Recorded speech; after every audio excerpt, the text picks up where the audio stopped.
It's now time for Ermanni and Edwards with Maz, live on the Woodward Sports Network. Every day, 2 to 4 p.m. Starring Ryan Ermanni, Michigan great and former NFL baller Braylon Edwards, and of course, Tom Mazawey. Let's talk some sports.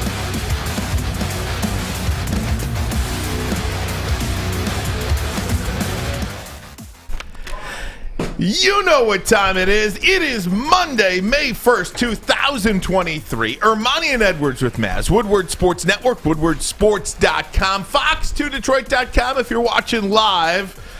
The great Braylon Edwards, good afternoon to you, my friend. How you doing, bud? I'm doing good. I had, between Thursday and now I've had 3 days to kind of see what Brad Holmes did, see how he cooked, assess the moves, maybe take a step back and see how certain things fit. So I'm good now. I'm ready to talk about the draft. I'm excited. You have recovered from draft night when the Lions selected Jack Campbell at number 18. Are you gonna play that footage? Yes. Oh my.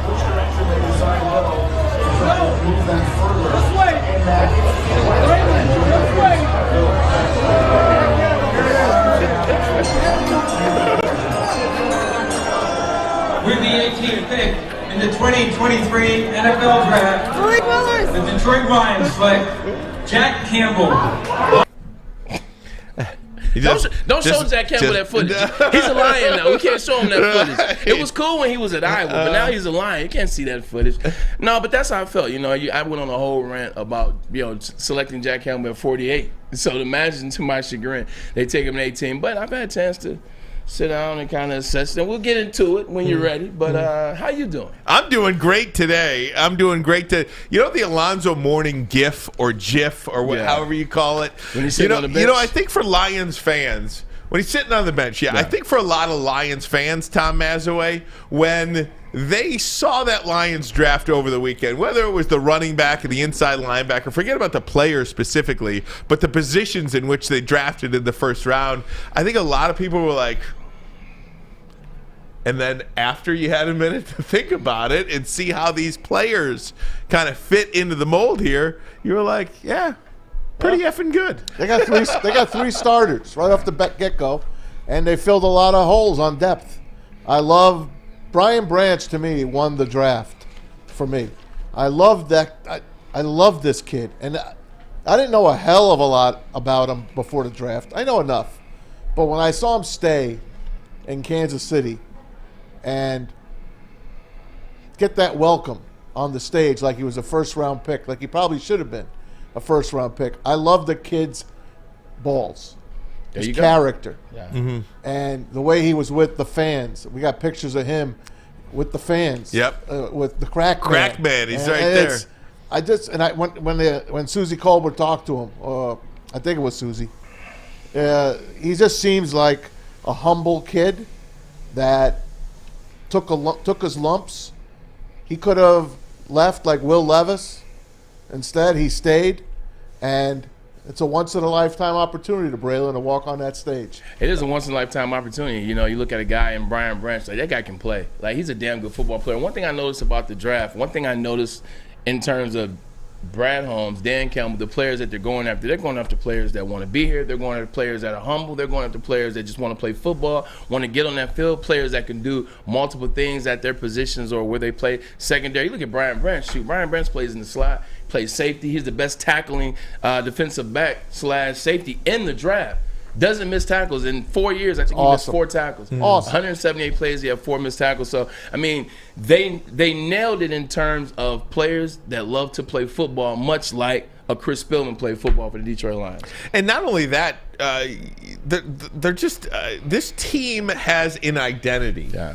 And anybody outside that identity, they're going to try to get rid of you. Yeah. We respect you, but we don't need you. Exactly. And anybody with this cultural identity that the Detroit Lions have right now, this winning, I love football, I'm going to do anything for my teammates, I'm going to do anything for my organization, I'm going to do anything for the man next to me. If you don't have that, if you don't, to repeat a phrase from Dan Campbell, but if you don't love ball, we really don't want you. We're going to try to get rid of you. And it kind of saw that with DeAndre Swift a little bit. It maybe just didn't fit into the mold of this Dan Campbell-led team. Yeah, 100%. Now, you look at what the Lions are under Dan Campbell. They're physical. They're aggressive. They're a team that loves football. Like you said, they love to be physical. They love to practice. They love to, in pads, they love to get the best out of themselves. And I just think sometimes maybe that wasn't DeAndre Swift. So I look at the guys that they drafted. I mean, you look at Jahmyr Gibbs. You look at Jack Campbell. You look at Sam Laporta. You look at Brian Branch, Roger Martin. These guys play football. These guys have a track record in their college playing football. They're dependable amongst their teammates. I think that's a big thing that Dan Campbell and Brad Holmes are looking for in the players that are drafted. It's not huge egos. It's not the player that has the big ego. They're staying away from the players. Now, they're not getting bums. You know, they're not getting bums, but they're getting the players that don't have the big ego, that don't look at me, I'm flashy. There'll be some times where, you know, those guys won't make the Pro Bowl. It won't be about them, or Jahmyr Gibbs won't have a game where he's going for 200 yards rushing and, 50 yards receiving. It's about how can you help this Lions organization get to the ultimate goal, which is a Super Bowl, which is to win the playoff. First of all, it's to win the division, to get a home game in the playoffs, to get to the Super Bowl. And I think they're doing a good job of drafting those type of players to fit the system. When it all shakes out and you see the players that they drafted, next year they play, the year after that they play, and they become what the Lions believe they could become. You're not going to go back and say, wow, I wish we only got him in the third round. I wish he was really – that's a reach. Jack Campbell's a reach. He's slow. He's this. He's that. He's a Butkus winner. We went over the list of the Butkus winners on Friday. Most of them really have an impact in the NFL. 10-year careers, a lot of them still playing. Devin White, one of them in Tampa. It won't matter if these players turn out to be starters. If Jahmyr Gibbs – is what DeAndre Swift was supposed to be, we're all going to jump up and down, and we're not going to even remember Bijan Robinson because this kid did what he was supposed to do. Jack Campbell, was it a reach at 18? Maybe he would have lasted to the end of the first round. They don't care because they got the kid that they interviewed that they loved and want him in the building.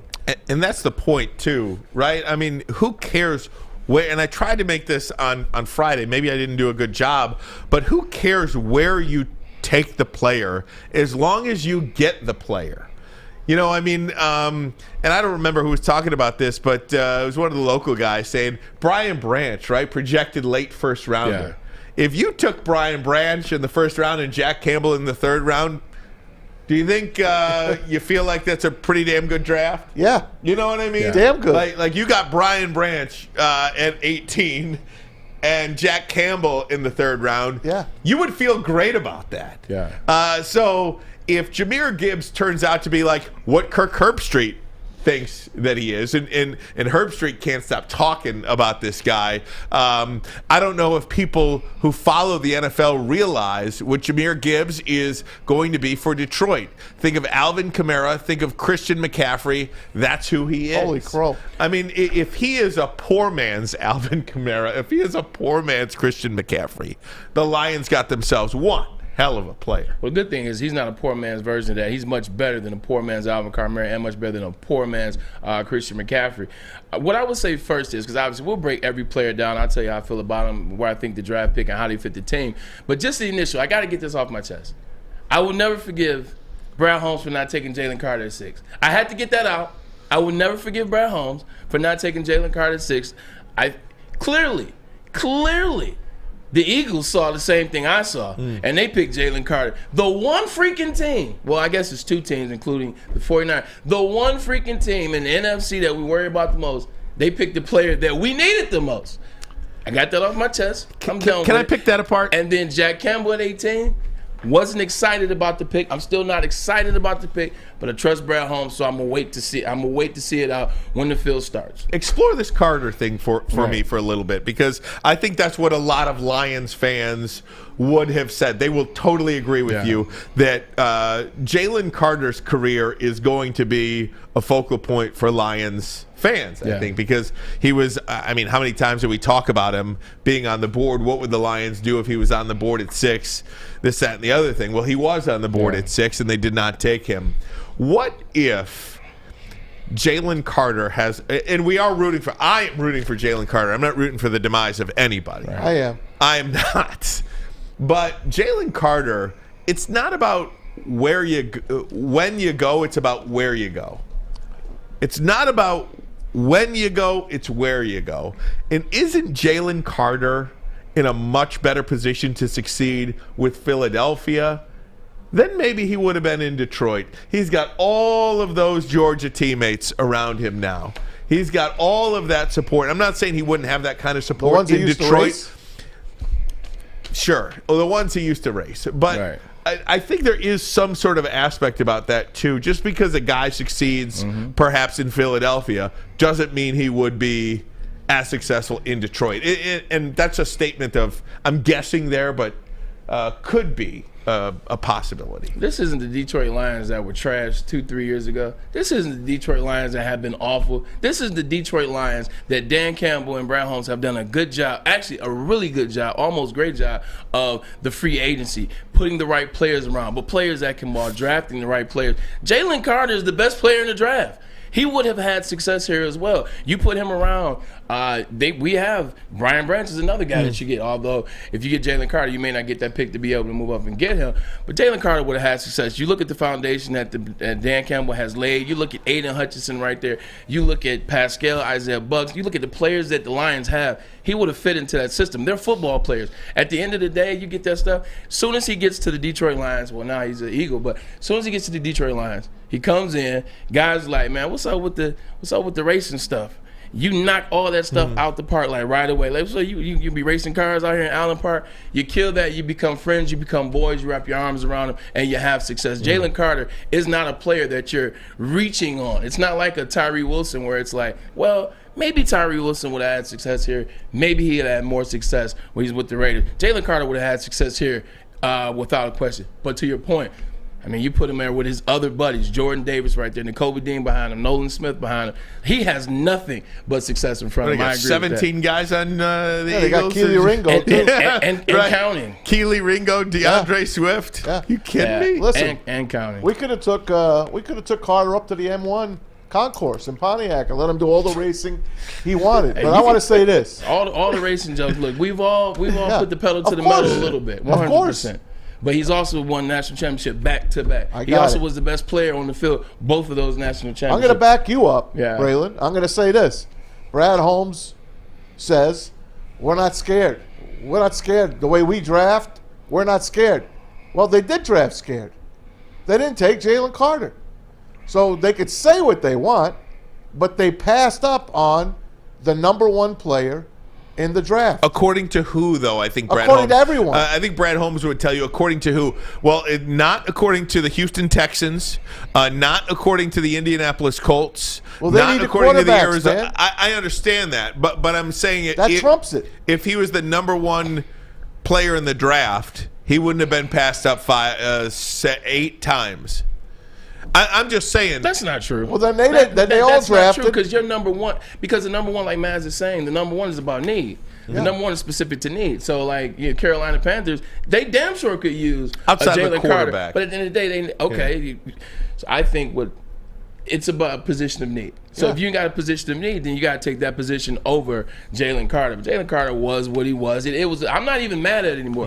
I'm over it. Right. I've gotten to the point where I'm over it because I've actually had a chance to break down how Brad Holmes, the mad scientist that I've been calling him for the last 4 months, but I break down how that draft is, and I like the draft to a T because I think we get so caught up in how good a player is, or you got 6th pick, you got to draft this player. You got the 5th, you have to draft this type of player.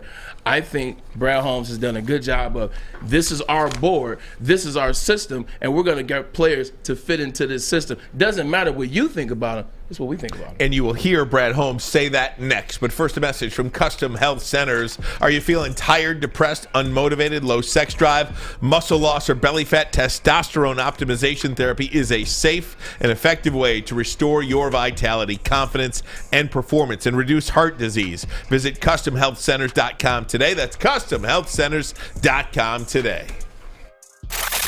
I love Love Woodward Sports? Love wearing clothes? Then you should be wearing Woodward Sports clothes. Check out our full line of merch at woodwardsports.com. Just click on Shop. We have all your favorite designs, like Dan Campbell kneecaps, Woodward Golf, and of course, our own logoed out merchandise. Men, women, infants, kids all love Woodward Sports. Impress your friends. Impress your boss. Impress your dog. Buy Woodward Sports merch today.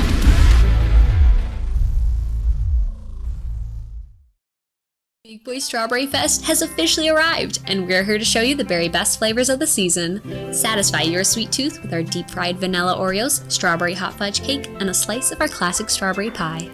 But that's not all. Cool off on a refreshing summer splash salad, or savor the flavors of our chicken Caesar wrap and strawberry bacon chicken wrap. And for breakfast lovers, don't miss out on our strawberry hotcakes or our mouth-watering red velvet waffle. Strawberry Fest is something for everyone. Celebrate the sweet season with us at Big Boy. You have an opinion? Make sure it's seen and heard. Corner, jumper, tweet us, hop on the YouTube chat, slide in the DMS at Woodward Sports on all social media. I told myself and I told the others in the room I was going to be more disciplined, but you know, I guess I just can't state it or emphasize it enough that we draft players that we love, and when you're able to acquire them and you get them, sometimes you just really can't control the emotion, and it's just genuine, it's authentic, and you know, when you find that guy that you love and that's a fit for what we're about and what our culture is and we want our football team to look like, you just really can't control your emotions. So most of the time the object in front of me is a table, and so that's who gets the beating all the time.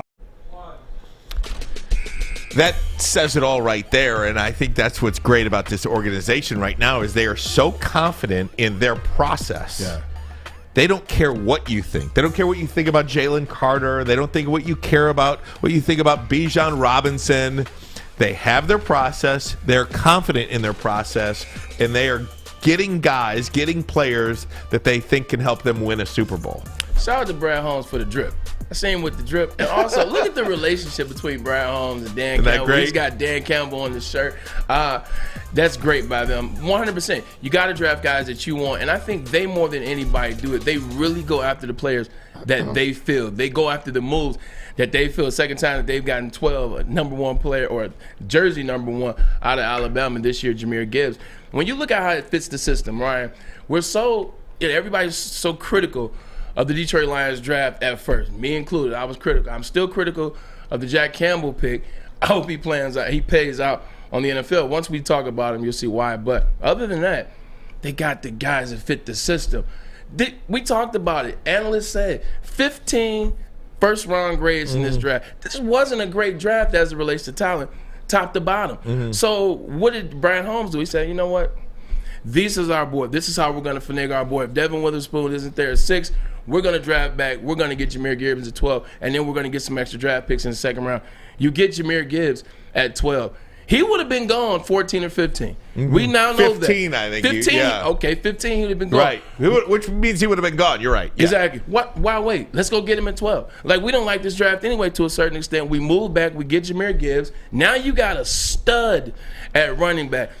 This is modern football now. That's the one thing the Lions, even the Pistons, the Lions, what have we said? It's the athleticism that they have lacked. The Detroit professional team lacked. Now you get Jamison Williams, who's a blazer last year. Now you add Jahmyr Gibbs at running back, who's a blazer. In 3 years, he had 1,200 yards receiving. Wait, don't worry. I'll say that again. In 3 years, he had 1,200 yards receiving between Alabama and Georgia Tech. The man can ball. You put him behind this offensive line that we have, that we've stacked, that we've spent money on, Jahmyr Gibbs with Jared Goff. Jared Goff has had the most success in his career when he's had what? A damn good running back. Look at what he did with Ty Gurley. Look at what he did the first 2 games last year with DeAndre Swift. So you put him behind that offensive line, he's gonna do some things. Jack Campbell, hard-nosed football player, fits the system, much like an Aiden Hutchinson type player. Hard-nosed, wants to be there. He can play on the ball, off the ball. Hard-nosed guy. Hell, you want him? Go get him. I don't mind it. You look at what they got in Brian Bench and Sam Laporta. He got the guys that he liked, that fits the system. And I think when you look at it, Ryan, you nailed it. If you just look at the players' names and not the rank and where they were drafted and whatever, you can't tell me 5 teams that had a better draft than the Detroit Lions. There's a lot of player guys. for player. Well, there's Mel Kiper and his gang. Well, they love what the Arizona Cardinals have done. They love what a lot of these teams have done. Seattle is a highly ranked team. The Colts, they liked what the Colts did. They liked what the Giants did. They just think the Lions are like a B. And I kind of disagree with them because I think they've got themselves 3 starters right off the get-go. Brian Branch is starting, right? Jack Campbell is starting. He is starting. And Jahmyr Gibbs is starting. What more do you want out of a draft? Yeah. They got better. Sam Laporta will start for you. Yeah, you're That's what I right. was just about to say. There's 4 starters in this draft. 4 starters right now, Ryan. You talk a lot about this now. Why wait? Now. The window is now. How long? We don't know how long that window is going to be open for the Detroit Lions. We don't know if it's 4 years. We don't know if it's 5. We hope. But right now you got a 2-year window. So why not get players that can help you now?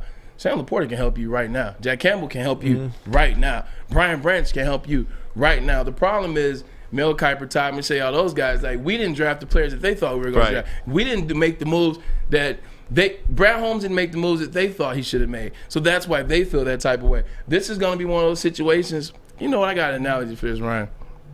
When I was a senior in high school, I started dating this girl named Portia. Portia. She ran track at shoot, I can't think of it. Wherever it was, it don't matter. She went to Michigan too, but she Go went anyway. Blue. So Southfield Christian, we met, we started dating. Amen. And then she comes on Michigan a year after me. When my guys on the team saw her, they was like, that's your girl? That's your girl? I was like, yeah, you sure? I saw something in her. Fast forward 6 years later, she's modeling in New York. All my boys from Michigan was like, damn, you see Portia? Well, we broke up. I was with, damn, you see Portia? Damn, you see Portia? I saw what I saw. I didn't care what I didn't care what anybody else saw. I saw what I saw. She needed a little work, so what? She's fine now. She's fine now. That's the Detroit Lions and Brian Holmes. At the end of the day, I don't care what you see. I see it. That's Brad Holmes and Detroit Lions right now. I don't care what you see. I see it. Damn. But guess what? When you see it, it's going to be too late. We're going to be lapping past you. Bro, Hey, I needed you today. I got you. I got your back. I needed you today. I needed Ryan, you is today. it September yet? I'm telling you. I know. You just want to play, I wanna right? play, I'm so man. desperate to see football. I went and saw the Michigan Panthers play yesterday. I want to hear about that in a little bit. You Hey, and 5 others. Dan Orlovsky, right? 12,000. Again, Dan Orlovsky had this take that he put out too. More I think about it, I love the Lions draft. 3rd best team in the NFC right now. NFC title contenders. 3rd best team. I think you go Philadelphia, and I think you go 49ers, right? 100%. Who drafted, and not only did I tell you, I told you about Jake Moody. I said he was going to be a 3rd rounder about 5 months ago.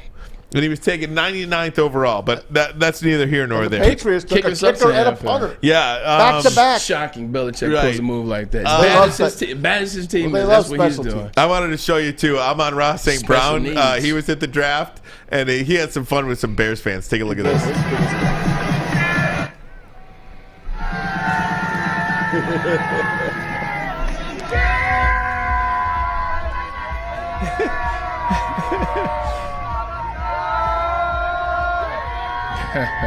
And he He's announced having the some pick, fun, too. huh? He did a great job He's announcing having the some pick. fun. When's the last As time well. you seen Lions have fun at the draft? You don't Right. see any Lions usually No. at the The draft. last 2 years in a row, you see, like 100%. I Yeah. got drafted. I didn't see any Lions fans when No. I got drafted. Not at all. There Why were you a saw- ton of them. You saw the big dude, obviously. What's his Crack name? Man. Yeah, Crack Man. Yeah, You saw yeah. him, but other than that, you didn't see anybody. Now you're sitting and telling people. So it's good to see the Lions. Brothers of the North, man. No doubt. The brothers of the North. They're having some fun right now. I want to go back to Brad Holmes for a minute because, he basically talked about what you were saying, Braylon, about, I'm not going to wait for 15 for my player to get taken at 15 because I want to get cute here and not take him at 12 because maybe somebody will be mad at me if I take him at 12 and not 8. You know what I mean? Yeah, 100%. So here's Brad Holmes talking about not being, didn't want to stay stagnant. Here he is. I said during the combine, Dave, you might have asked a question to me about kind of what the goal is. It might not have been you, but Mike what's G the wants to goal know if of the you'll wear a offseason? Jack And Campbell jersey. I just said, look, we don't want to take a step back, and we don't want to stay stagnant. And we appreciate and we are extremely proud of the success that we had last year, but we didn't make the playoffs. We didn't make the playoffs, and that's not good enough. So we gotta get to the point as a football team where we can put ourselves in a position where we can get in the postseason and hopefully make some noise. Hey, man, tell Mike G, shoot, if you get out there and ball, I wear a Jack Campbell jersey. I'm cheering for the Lions. All right. The only reason why I didn't like that pick, just the Jack Campbell pick, is I look at it from this point of view. You got a guy playing linebacker in the NFL now. He lined up 89 total snaps last year in the slot. Who the hell is a 6'5", 4'6" guy going to cover in the NFL in the slot? You're not covering Kittle. You're not covering Kelsey. You're not covering T.J. Hockenson, who plays for Minnesota. You're not covering these slot wide receivers. So I was nervous about that. But it's all about the system. It's all about the fit. If they believe that they can fit him into that system, then who the hell am I? Because I don't know the defensive scheme for the Detroit Lions and how they want to run it this year. So what do they expect out of him then? If he's a slow guy, and he is. Yeah, he is. He's damn sure slow. Slow in quotes. Right. One of the slower linebackers probably. That's probably a 1980s type of linebacker. True. And those linebackers now are different. So what do you think, besides them loving his personality and his going-to-work attitude, what else are they expecting out of him? What's going to be different? Football player, like a guy that can lead. Like, you're still looking for leaders. Like, they got Bugs. Bugs is a major leader, probably the leader for the Detroit Lions. Aiden Hutchinson will come into his own and be a leader. They're going to want C.J. Gardner-Johnson probably to be a leader. But Jack Campbell is a guy, when you watch him play on football, his team responds to him.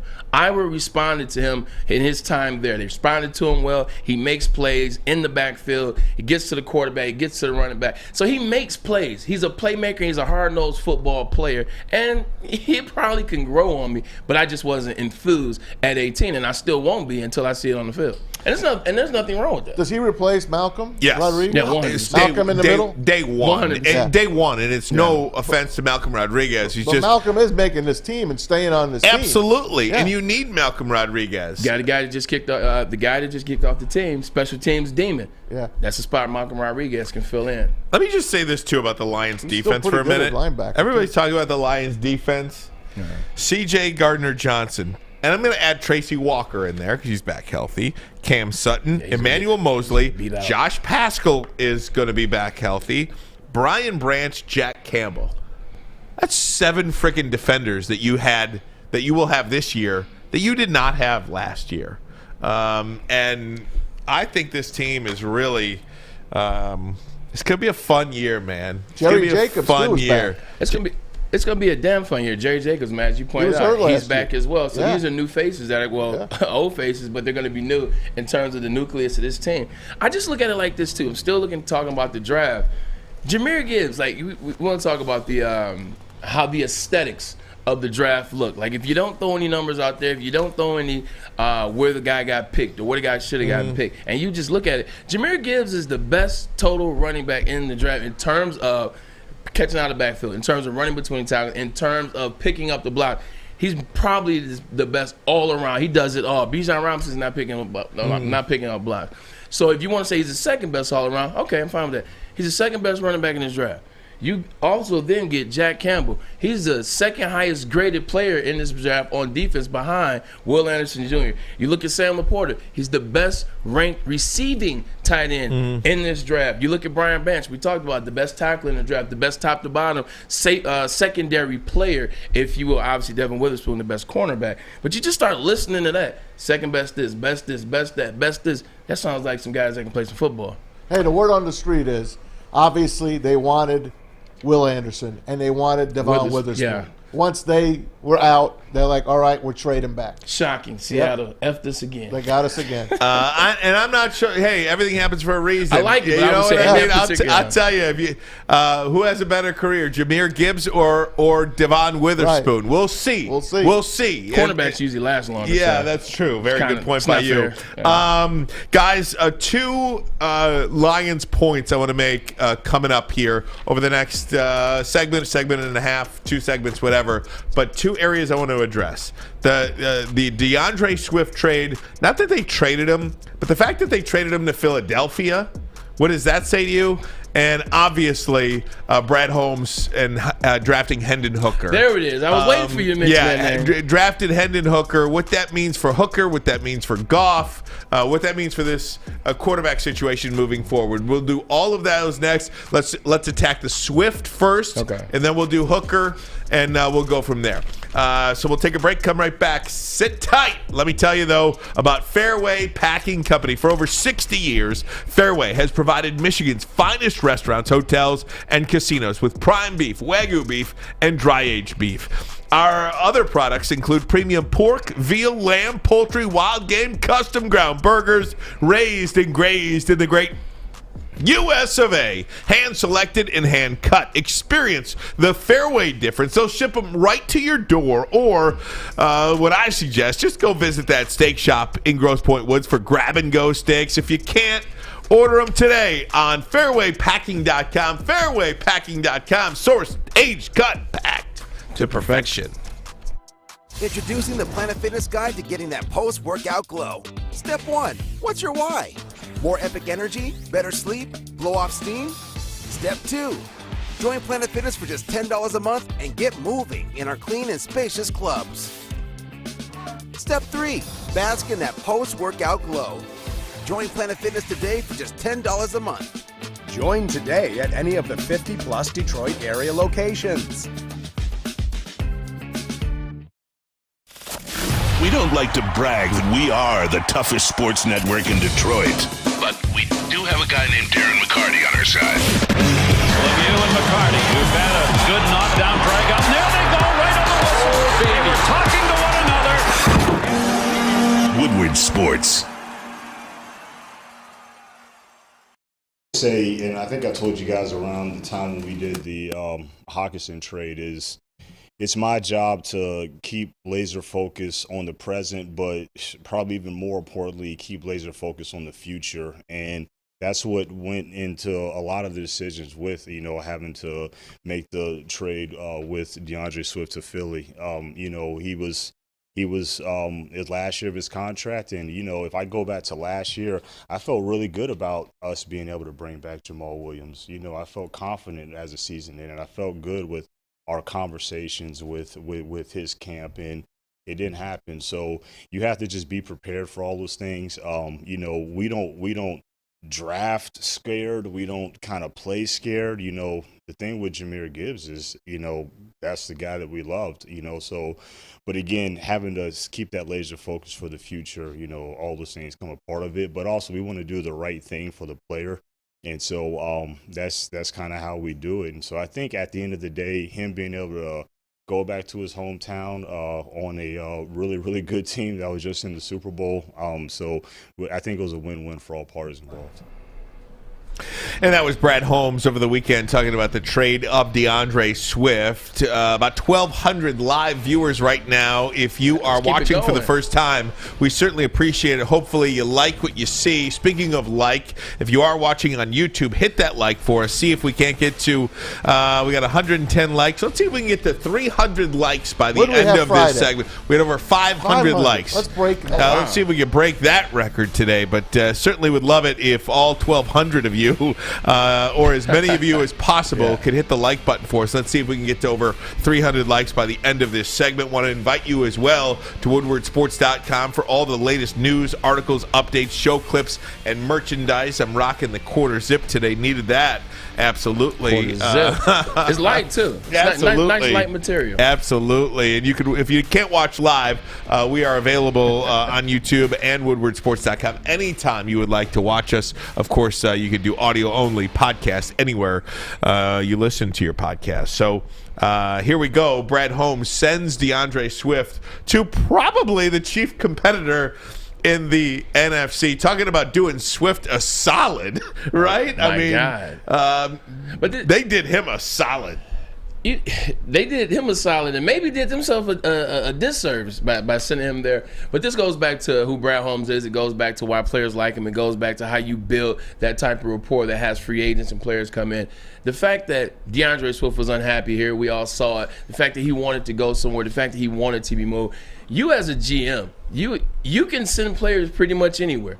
Like, it's up to you where you want to send players. There was no veto power that DeAndre Swift had. The fact that he sent him to Philly, team that coming off the Super Bowl runner-up performance, has all those Georgia players as well. He did DeAndre Swift hometown. Like, that's what you call a damn good GM. That's what you call somebody that cares. Like, you don't have to do that. And most GMs don't do anything nearly like that. They send you to a bum team or they go where the best deal was. So glad that he got a chance to go there. But I believe that this writing has been on the wall for a minute. I think we talked about it during the season. I figured that he was going to get traded at some point, maybe before the draft, maybe after the draft. Thought it was going to happen. It did happen. He just never fully seemed like I don't know what it was, but he just, remember I said it during training camp. I said there's something about him, he just seemed soft. I said he just seemed soft because I asked you, why is it that Deuce Staley Deuce McAllister. Why is Deuce Staley having to continuously tell him to hike it up in there and get to 2 yards, hike it up in there and go north and south and get 3-4 yards as opposed to losing yards? Why is he having to tell an NFL running back that in year 3, especially as good as DeAndre Swift was at Georgia, something didn't sit right? And I think the Lions finally decided, hey, you know what? He's a Quentin Trisha pick. We can move on. Yeah, they don't like him. They didn't like him. Yeah. You could tell by what Brad said about him. He basically mentioned the name Swift once in that entire minute and 20-second clip. He mentioned to him as him. We traded him. I don't like it. Personally, for a 4th-round pick in 2025, that's 2 years from now, a 4th-round pick. And apparently Philadelphia will be able to get a pick if he leaves next year. They'll get a compensatory pick. So if he stayed here as a guy that can spell my 2 top running backs, that's what I would have preferred as a Lions fan. Now, there's egos in the NFL. Yeah, they didn't draft him. I don't care about that. I just think you just gave the best team in the NFC another weapon. I don't care if he plays 50% of the plays this year. I don't care, because he is a good back. We know what he can do. And if Philadelphia uses them right, and I think they will, they're pretty smart down there, I think it's a great trade for them. I think the Lions blew this one. I really do. I would have kept him here. I don't give a damn about his feelings. And how much of a cancer could he have possibly been? They would have shut that down right away. He would not have been a cancer. He would have played his ass off on his last year of his contract and showed the rest of the NFL, look, I can do this. I would not have traded him for a pick in 2 freaking years, when if you held on to him and he left, you would have had a pick next year. I agree with you on not sending him to Philadelphia. I believe they are one of the teams, obviously the 49ers are the other one, that are standing in your way of getting to the Super Bowl. So I damn sure wouldn't have traded him to Philly. But at the same time, as if the guy doesn't want to be here, the guy doesn't want to be here. Like, you don't want that energy in your locker room. You don't want that energy in your meeting room. If he doesn't want to be here, what happens is guys start to slouch down in their chairs in meeting. Guys start to put the hoodies on. You can just feel the energy when they come into the facility. He looked like that at Hard Knocks. They walk into the facility like this, and they walk all the way to their locker, and then they walk all the way to the meeting room. You don't want that type of energy in Allen Park, especially when you're trying to build something moving forward. And I think it could be one of those situations where it wouldn't have been a good look. So I get it. 2 years from now is a long time to wait, and he's damn sure going to help them this year. But you had to move him. I don't think to the Eagles, but you had to move him. I don't care if I got a 6th-round pick from someone else. I would have sent him somewhere else. Right. I agree with And Max. I would have got a 6th-round pick this year or next year. I agree with Max. I'm sorry. I'm not giving him to Philly. I'm not. Maz, I think what you're saying, like, idealistically is correct, but what Braylon is saying is realistically absolutely. He's you know right. what I mean? He's right. He's in the freaking You just don't want that one guy to walk in. Like, just because I draft Jahmyr Gibbs doesn't mean that I don't have a spot on my team for DeAndre Swift. The creativity that you could have gotten from those 3 backs, you do need 3 backs anyway. That's why one of the reasons why you grabbed Mohamed Ibrahim, which I think is a damn good pickup. I cannot believe this kid didn't get drafted. Cannot believe it. Injuries. 3 years ago, he led the Big Ten in rushing. He comes back, he tears his ACL 2 years ago, and then last year he got injured as well. That's a damn good running back. That is a hell of a pickup, but nonetheless, I don't think you want a guy, anybody that requests a trade, you just don't want in your building. You just don't need it.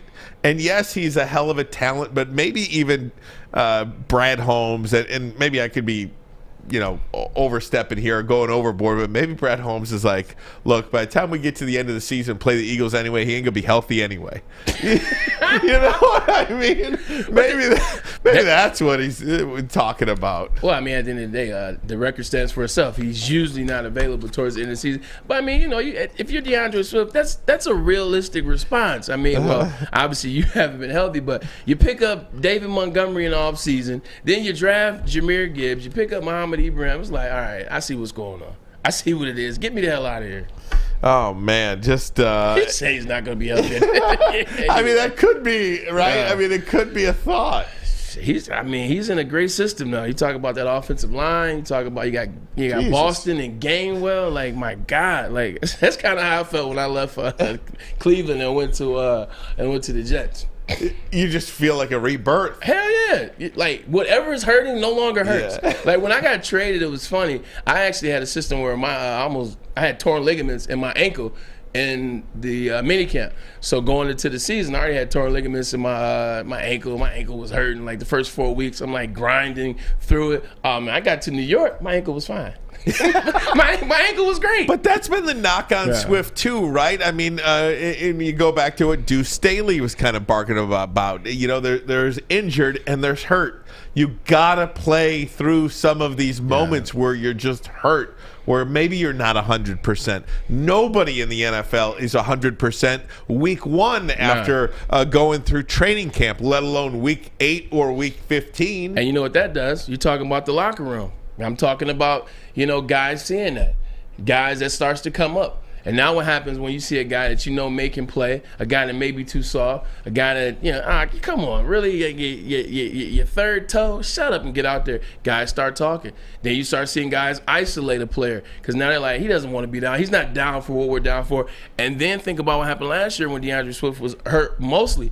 It's when the Lions was 1-6 and they sucked. Right. So he's like, well, shoot, we suck anyway, I'm hurt.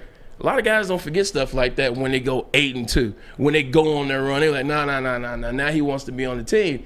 When we were 1-6, he was hurt. He played hard in that last game against the Packers. He did. He played his ass off. Absolutely did. Of course, because it was like, we got a chance to finish 9-8. This is in Green Bay, and also I know I'm fighting for my job. I still don't understand why you trade a talented player away for nothing. Hey, can I just say this about Philadelphia too? Yeah. Man, they got better this weekend. Howie Roseman. They just got better this weekend. And shame on me for saying Philadelphia. Philadelphia got worse this year.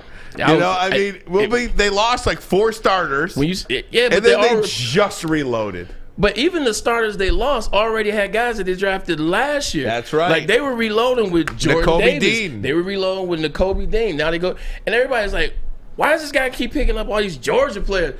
Newsflash, they're the best team in the country. Right. The best defense in the country the last 3 years. Why wouldn't you want what works? Alabama and Georgia, it's proven that it works. I want Alabama players too. I want Georgia players too. That's what happened. We got Jahmyr Gibbs. We got Brian Branch. Something about having players, Georgia, Alabama, you're getting studs. It is incredible stuff, LSU man. Too. I could see, and this is where the J-Mo suspension kind of sticks in my craw, not to go back to that, but I would much rather play an NFC Championship game at Ford Field than I would go to Lincoln Financial Field. And I do think Jameson Williams has that kind of impact on this team because, again, he's probably one of the most talented. If you just said who are the 5 most talented Lions, he's on that list. He's on that list. Is he still number 1? He's not. Oh, that's enough. Is he still number 1? That's a good one. It's a good question. Is he still number 1? Because you know how the saying goes. What have you done for me lately? Speaking of 1, can I ask you a quick question? Please. Who gets number 1, by the way? Jahmyr Gibbs or Jameson Williams? Hold your answer for that. We'll do that next and get into Hendon Hooker. But first, the message. And first of all, thanks to everybody on the YouTube. We had 110 likes. I asked for 300 by the end of the segment. 303 right now and counting. How about that? Give yourself 303. All right, let's keep going. Let's keep it going. Let's see if we can break our record of over 500 on Friday on that like button. Guys, who's number one? We'll do it next, but first a message from Cousins Maine Lobster. Yes, sir. Cousins Maine Lobster. They bring the best of the Maine coast to Detroit, USA. Trying a variety of sweet Maine lobster menus at their 2 food trucks as they're rolling around the city. You could find them, find their event schedule on cousinsmainelobster.com or click on that QR code. It'll take you right to their webpage. You can check out the mobile app, and if you order ahead, easily order ahead, you start picking up points and saving money down the line, just like our guy, Lindsey Hunter, does. Check them out, cousinsmainelobster.com. By now you know me, Christina Gennari, as the obvious choice in real estate. And you know my website, soldchristina.com, as your #1 resource for buying or selling your home. Myself, along with my amazing staff, pride ourselves on making your home buying and selling experience a relaxing and easy one. Come see why we are the obvious choice. Christina Gennari at soldchristina.com, the obvious choice in real estate. Walk into any Lady Jane's Haircuts for Men for an award-winning haircut experience and automatically enter for your chance to win not one, but 2 vehicles of your choice, courtesy of Les Stanford Buick GMC of Ferndale. That's right, 2 cars, one for you, one for your wife, your girlfriend, or your best bud. Lady Jane's Haircuts for Men, open 7 days a week. Walk in anytime, sign in, sit down, watch your favorite team play, and before you know it, your hair will be game ready. Let one of our talented, award-winning stylists make you look handsome and clean. Lady Jane's Haircuts for Men, it's wicked awesome. We are the network for Detroit by Detroiters. Welcome to the Woodward Sports Network. He'll be a rookie, and he's going to have to transition into playing in a different type of scheme. But we're really excited about his upside. So how NFL ready, are a lot of quarterbacks that you acquire, and that's just part of the normal development process. And again, it's just a testament of, I think we have the right situation for him. And it really is. And that was Brett Holmes talking about Hendon Hooker. Hey, we got our quarterback. Right? Can't wait to get into that discussion. I do want to pay off the tease, though. Who gets number one? Jameson Williams said when Jeff Okudah left, he wanted that mojo back. He wanted number one. Jahmyr Gibbs obviously wears number one for Alabama. Now, I don't believe they were ever teammates because Gibbs was a transfer from Georgia, in this year, so they were not teammates. Go ahead, Bray. I want to hear what you think first. Simply put, it's up. If I'm Brad Holmes, because it goes through Dan Campbell. It goes through the team. How you got to go through the whole process.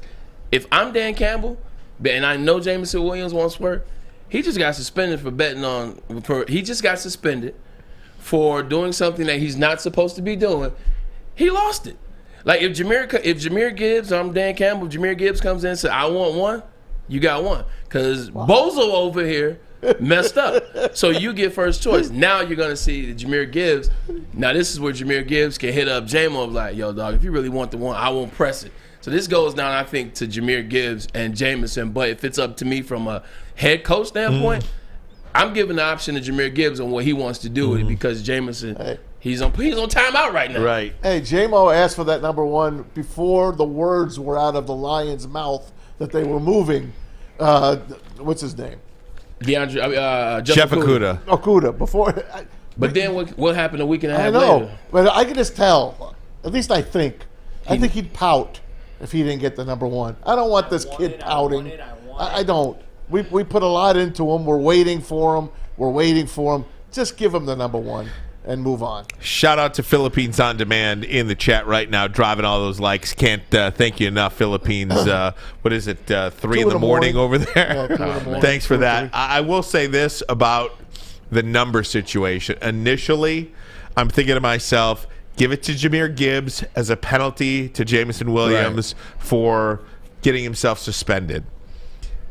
As I think on it more, I don't want this Jameson Williams situation to tailspin with this organization. Right. So I'm almost of the belief, give him the number, let him get his mojo back, because I do believe in that stuff. 100%. You are a much better one than you were in 80. You're damn right. You know, and you just feel like that number gives you a little What bit you of trying to say about when I weighed? Well, I'm just saying. He took Stafford's number, by the way. He was Did you just 9. take a shot? Did you just take a shot at me? You were a much better. No, I'm you messing were a with you. different player Yeah. mentally when you wore 1 than you did when you wore 80. So any advantage you can get this kid to be on the right track, give it to him. Don't be messing around with his psyche. Give J-Mo number 1. 100%, but at the same time, I don't believe in spoiled brats. Like I wouldn't necessarily, from Dan Campbell's standpoint, Ryan, I wouldn't give it to Jameer Gibbs. Say, hey, we're going to give Jameer number 1 because of the situation that Jameson put himself in. I would just simply say, you know what, it's up on Jameer. Whatever Jameer wants to do, he can do it. He was the true number 1 pick. They both went 12 though. Yeah, they So both did go that's 12. They That's both right. went 12. That's Because right. I actually was like, well, Yeah. shoot. They Oh, both went man. 12. They both wore 1. God. They both went to Bama. I don't know. James Williams did Who play. wears 11? You said what? Who wears 11? Didn't- Marvin Jones Jr.? No, but he got 0 this year, I think, now. Agent 0? Who wears 11? I don't know who wears 11. Something to keep an eye on. Maybe he can wear 1 How about or 12? Give him 12. 11 would be a horrible number for a running back. Yeah, horrible That number. would be ugly. Yeah. That would be horrible. I mean, It's a nasty number. I don't know what's so wrong with 9. Now, I get 1, and I get it is an identity. I wore 1. I love 1 to this day. Like most of my J-Mo numbers. looks good at 9. 9 looks good. Yeah. And then he had the whole thing where it was like, Calvin, 8 + 1 make 9. He made that whole thing up. Like it gained some traction. Like 9 looks good. I would stick 1 with might 9. be a jinx. You said what? 1 might be a jinx in Detroit. All I'm saying is Right? In True. Detroit. All I'm saying is James Williams' first pass was a touchdown in 9. Let that rock. All right, what about Hendon Hooker here, guys? Braylon, I think since the day we started this show on August 12th, 2021. Hendon Hooker. He was at Virginia Tech when you first started talking about him. I just love this kid. I love everything about him, and I cannot be happier if it was possible that Hendon Hooker is a Detroit Lion. Whether he becomes the future quarterback of this team or not, I'm just glad he's here, and I'm glad the Lions are open and honest with Jared Goff, treated him like an adult, told him what they were going to do all along. Now it's up to Jared Goff can write his own script. If Jared Goff comes in here, takes the team to a Super Bowl, re-signs a deal, well, then there you go. Hendon Hooker is going to put the pressure on, and I just think this is a perfect situation for Hendon Hooker. It's a great situation for Hendon Hooker. I look at it like this. You're looking at a guy that probably, if he never tears his ACL, he's going to win the Heisman. He's probably going to be the second. Top 5 pick. He's probably going to be the second player drafted. And if he's not second quarterback drafted, over C.J. Stroud. If not, then he's the third. He definitely goes over Anthony Richardson. You're talking about a guy, man, that was the number 1 quarterback last year in FBS in terms of throwing the ball down the field. He throws a beautiful spiral, a beautiful ball. He puts the ball in great location. On the sideline, there's the hashes, and then there's the sideline. When you're throwing a deep ball, you want to put that ball right in the middle of that. The hash is called the 4-yard rule. He does it all the freaking time. He is intelligent as hell in that pocket because Josh Heupel's system is not easy. It's not easy. It's a lot of acting on the go. It's a lot of 12, 13, 14 yards down the field, making a decision on a wide receiver. So that means he has to know which side he's going to go to and then make quick changes if it's not there. So he can operate fast, the quick things, like they talked about with C.J. Stroud and that S2 BS test, but basically making decisions quick. Hendon Hooker does that in space. Everybody's like, he's 25, he's 26, he's an old man. By the time Aaron Rodgers started with the Green Bay Packers, he was 25. Like, he was 25 his third year when he started as a quarterback. But he sat behind Favre. Well, he's going to sit 1 year behind Jared Goff, and then he'll be the guy. They're only 2 years different. The age does not bother me at all. But what does the age really bother people? I'm just throwing it out there. But I'm saying people, I'm happy we got him. 100%. Like, people, they get mad at when other people say things. It's like, oh, man, he's got short arm. Yeah, did you hear that the lineman's got short arm? Yeah, man, he's 25. Yeah, did you hear he's like 26? He's old. It doesn't mean anything. He's a 25-year-old quarterback. He still has another 13 years in him if he wants to play. Hey, he's a pocket passer type guy anyway. He's not a guy like Anthony Richardson that's going to get out on the edge, and you fear every time he runs he's going to get injured, which means, the length shorten his career. He's a pocket passer. He'll be fine, and he's astute. It's a great pickup. What did we say coming into the draft? Please, don't draft an injured player. Again. Not in the first round. I'm just saying. I'm happy we got Hooker. I am. We got a quarterback. I'll shut up now, guys. Congratulations. I still believe Anthony Richardson will be a gem. I hope Hendon Hooker is. He gets to sit here, no pressure. You heard Brad Holmes. It's a perfect situation, but it would have been a perfect situation for any quarterback drafted here. This is a great spot. I think the kid's going to do great. Yeah, with the ACL injury, let's just get this out the way. Will he be the backup, though? Or will they still sign somebody? He'll be a backup. Probably sign somebody. They probably will still sign somebody just to have another. Sudfeld, right? Like I said, they probably will still sign somebody, get another quarterback. And as it relates to the ACL injury, he tore his ACL in November, right? So by the time this November comes around, you're talking 12 months. By the time he takes the field in next season, next season, you're talking about 18, 19 months have gone by since this guy tore his ACL. He will be perfectly fine. And as far as the age goes, he's a quarterback. That's what you want. Let's say he's on the field from 26 to 36. 10 freaking years. And that actually, the age might actually help the Lions or any other team make a move on him in the future. If I told you that Matthew Stafford, you got 8 years out of him other than 10 or 11 years, wouldn't you be happier with that? Because you probably lost out on who's the kid in San Diego right now for the Chargers? Herbert? Justin, Los Angeles. Justin Herbert. You lost out on Herbert and Tua because you were hanging on to Stafford because he's so young, right? Because the GM at the time was a moron. Exactly. So the age thing does not bother me at all. I mean, let's say you get drafted at 22 and you wait 3 years behind a Hall of Famer. I mean, you're getting on the field at the same time anyway.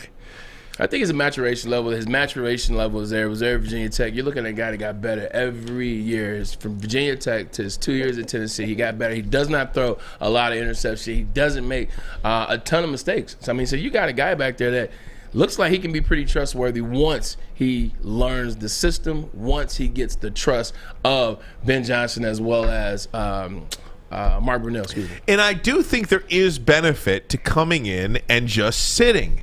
We have become, or the NFL has become, a league in which you get drafted high, they want you on the field, week one, snap one. That's not beneficial to a lot of guys that come into the NFL as a quarterback. Look at Patrick Mahomes. Patrick Mahomes sat behind Alex Smith for a little while. Yeah. He did.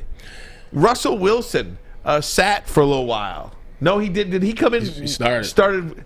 That's right, Matt Flynn. Mm-hmm. Matt Flynn was the free agent quarterback that they signed, but he did start week one. Matt Flynn was a $20 million I don't decoy. know. I guess you.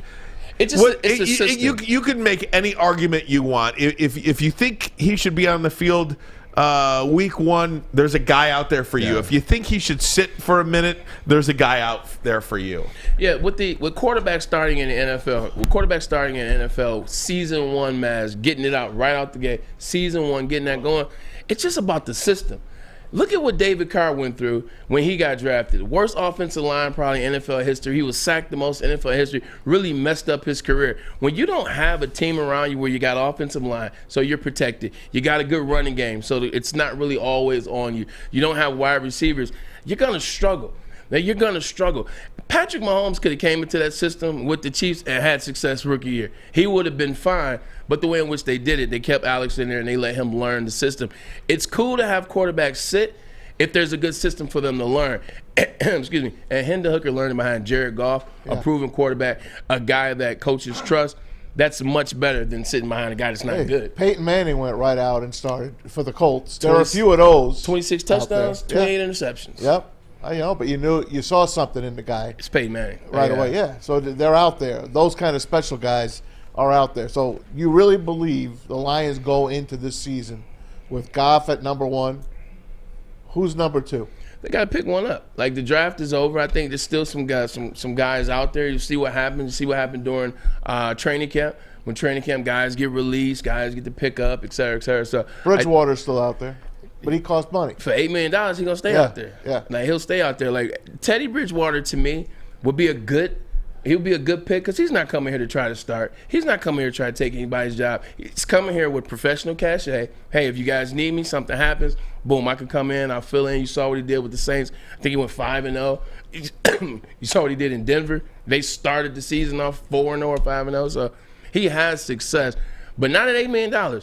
If you can tell me that Brad Holmes can get him on a $5 million, I'm cool with $5 million for Teddy Bridgewater this season. All right, we'll see. But I wish the best for Hendon Hooker. I think I hope we can look back and say, hell, we took this kid when we could have had A, B, C, D, E, F, G. And I'm not bitching because I want a quarterback. He just wasn't my first choice. That's all. Yeah, That's all I'm saying. Take me around the draft. What were some things that surprised you about the draft, and what were some things that you were like, I knew it, I called it? I was surprised so many teams passed up on Jalen Carter. Yeah. And he dropped to 9.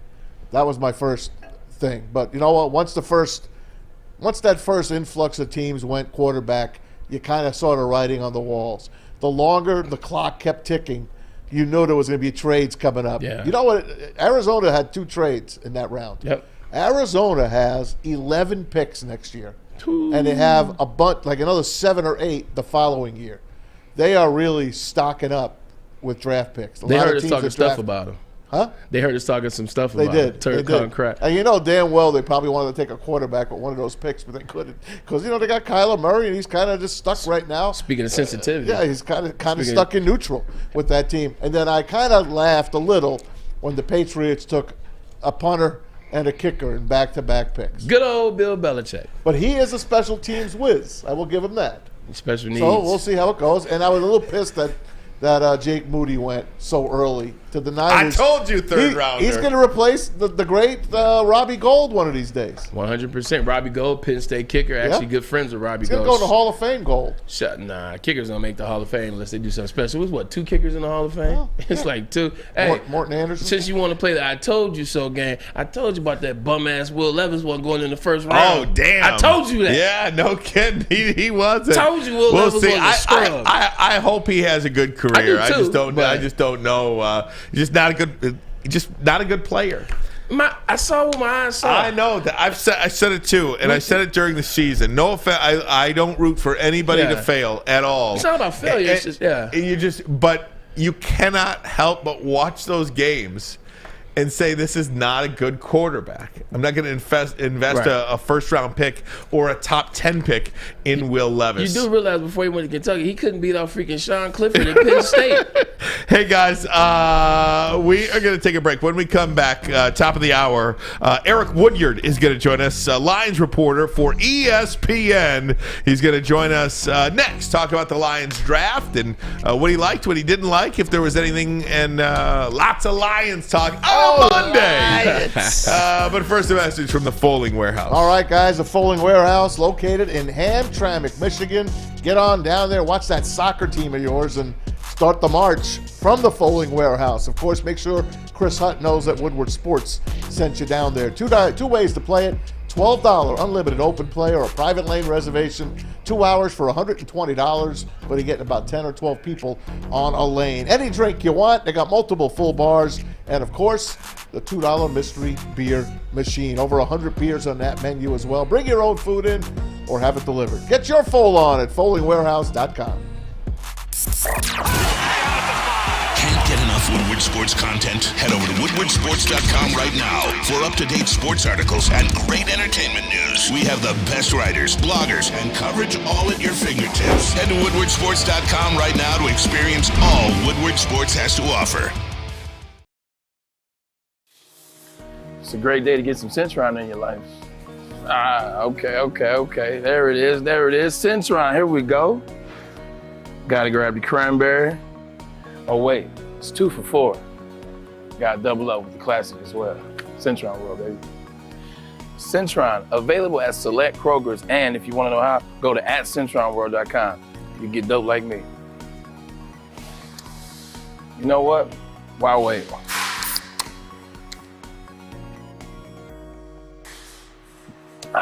Great taste, guaranteed.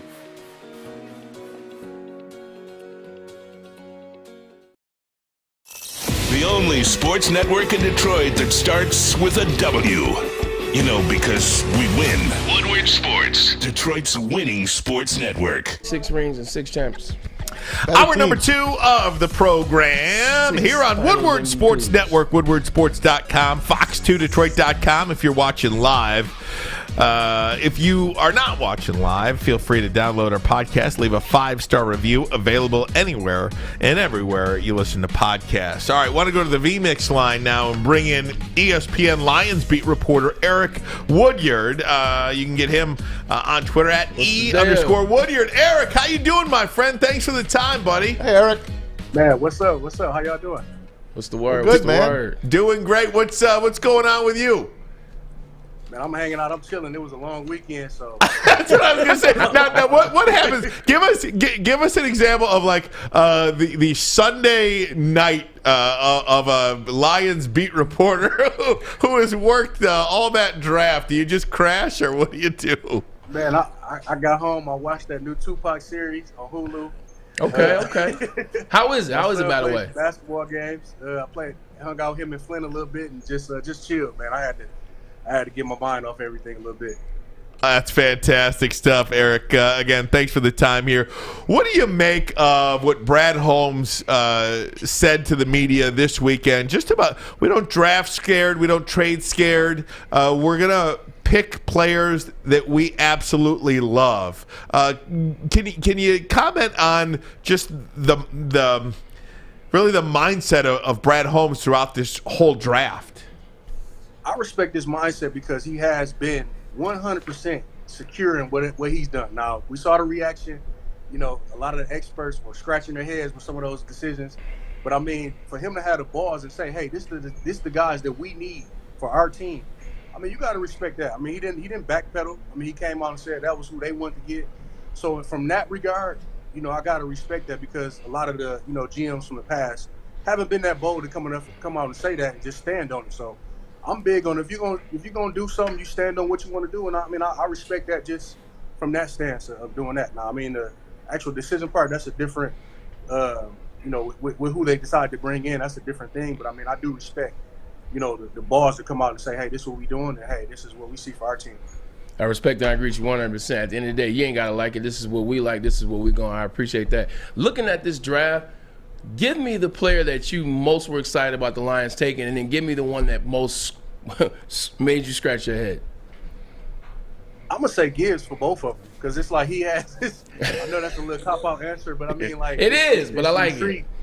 It's this intrigue of him. I want to see how good he is. I mean, you know, they gave away DeAndre Swift and, you know, basically clearing the way for him to come in and do his thing. But it's also, wow, you got him that early where you could have stayed at 6 and still got him at, you know, originally at maybe 18 or, you know, any of those as well and done some things. But I'm intrigued both ways with that pick, man. It's a very intriguing pick, you know, because, I mean, running backs, we know they don't go that high. And he was shocked. I mean, we heard what he said. He came out and said, I'm shocked. You know, when the guy is saying, I'm shocked to go that high. I mean, I have never heard that ever. I've covered, you know, sports over 10 years, and I've never heard a guy say he was shocked at being drafted high. So, I mean, it's an intrigue, man. The guy's he seems like he's ready to work, though. He came into the press conference with his family, and, you know, I'm just locked in to see how this plays out because it is very intriguing. That's funny as hell. You're absolutely right. He was like, "Wait, what? Me? They called my name." But let me follow up to that question. Hey, me? You talking about me right here? Let me follow up to that question though. Eric, is what does success look like for Jahmyr Gibbs? Because there's so many people in Detroit that's like, "Damn, why they draft him 12? I feel like it's a reach. They got him at 12." What does success look like for Jahmyr Gibbs for people to be like, "I now understand what he was doing at 12 with Jahmyr Gibbs"? I think if you look at, man, if he's able to get around 200 touches some way, you know. Around that, you know, a little under that, somewhere there where he's passing, he's catching passes, he's getting runs. I think kind of filling in that role of DeAndre Swift. I mean, we never saw Swift really get off to his full potential because he was hurt, you know, so much. So I think being durable is number one. If he's able to stay durable and he's able to get, I would say try to target that 200 range or some type of touches in that magnitude. I mean, this offense is going to be loaded. So nobody's asking him to come in and be the savior or anything. He just has to come in and produce. He has to come in and be reliable. So I think that's a success for him is to come in and do those things and stay healthy, man. Stay a guy that they can depend on. You got Montgomery that's going to come in and fill that Jamal Williams type role. I mean, if he can come in and, you know, give us some flash, pizzazz, give us a little bit of that swag. I mean, I think guys will be happy with that. Yeah, Eric, it's Maz. Thanks for coming on with us today. Eric Woodyard joins us, ESPN beat reporter for the Lions. I'm going to save the Jack Campbell question for Braylon, so I'm going to go to Hendon Hooker. What's your take on them getting Hendon Hooker in the 3rd round? And did you like him coming into the draft or was there a quarterback you liked better? I like Hendon Hooker, especially where they were able to get him. I mean, I didn't think they should have wasted, a first-round pick on a quarterback. And I went to the Senior Bowl, so I saw, Agnew and those guys kind of plotting on him a little bit, and it was in the back of my mind. I even took a picture and posted it on Twitter. I was like, man, that might be a good fit, Hendon Hooker. I know he had that HBCU background with, Brad Holmes and those guys, and he knew the family and, just that North Carolina A&T connection. So it made sense. I mean, he's coming in, he's in a situation with a guy that wants to see him succeed. I mean, as you know, brother, you a pro, you got guys that's coming in, I know your background, that really believe in you. I mean, that gives you all the sense in the world, that extra confidence of having that. So I think this was a good situation. You don't got to come in and be the guy. There's no expectations right away. You get him in the third round, you're not wasting one of your first or second round picks. I really like that pick, and I think, he has the potential, to really bring something to Detroit that they haven't saw in the type of quarterback that he is if he's able to come in and kind of take over next after Jared Goff. So I think I really did like that pick, and I like the situation that they got him in that third round. Yeah, I hope you're right, Eric. But that said, let's say this year now, who is your backup quarterback coming into this year? Is he still out there? It could be, man. I mean, they believe in Sutfield. I haven't saw enough of him. I mean, for me to have really a strong opinion on him. I look at the two guys last year, Blau and Boyle, and we saw pretty much from training camp that those weren't the guys. So, I mean, anything is an upgrade at this point over those guys. Because, I mean, we saw them, and they struggled, with making, strong passes and even OTAs. So, I mean, we would laugh at some of the other beat writers like, man, they got to do something at that quarterback position. So, I don't think we saw enough of Sutfield to really know what he is. So, I think right away you got to get him that. I mean, we don't know even the health-wise of Hendon. We saw a couple social media clips and what his doctor said, but I mean, we don't know what's his status as far as health-wise this year. But I think they do really believe in Sutfield. So, I mean, until he show me anything different, he got to be the backup at this point. All right. Everybody wants to know. We got to talk about the player that got picked at 18 overall. I've done enough talking about Jack Campbell, so I'm going to zip my mouth. Eric, help me understand why the Detroit Lions went and got Jack Campbell at 18. Now, that was one of the head scratchers for me. I'm not going to lie. I will say this. The guy was a super, super humble guy. He came in, he kind of gave me a little bit of that Dan Campbell, demeanor, but how humble and how much he wants to work. But just, it was a head scratch because it was so many guys that they could have got, and I think he still would have been available at a later time. But, I mean, from what Brad was saying, that was a guy they targeted. He was a guy that was high on their personal mock, list of guys who were available. And I look at his, what he was able to do in college and in Iowa and, some of the accolades and awards. And maybe they feel like he's a guy that's going to come in and just, make some big hits, and kind of fill a need in that way and just kind of be able to be used in different positions, all around. And I know, Shep really spoke highly of him as well and just that humble. And you look at all these guys they pick, a lot of them were captains. And he kind of fit that mold of that. So that's what I make sense of it from just being around and covering them. But from just a talent standpoint, I'm not sure, man. It felt like it was guys that was available there that they probably could have still got, on that defense to help them. Maybe another edge rusher, maybe another cornerback hire, which they did address later. But just at that spot, I thought it was a little bit of a reach. Talking to Eric Woodyard, ESPN Lions reporter. Eric, are you surprised that this team did not draft Jalen Carter? I wouldn't say I was surprised because, I mean, as much as we want this to be, guys that take on character guys, I mean, nobody's pulled the trigger and really took on that since Ndamukong Suh and those type of guys. And I think they've kind of moved away in that direction. So I think it was a little bit of maybe scared of the risk of what was going to come along with the headlines of that. That's just me speaking just personally. But, if it was me, I think I would have pulled the trigger. I think he got the talent there.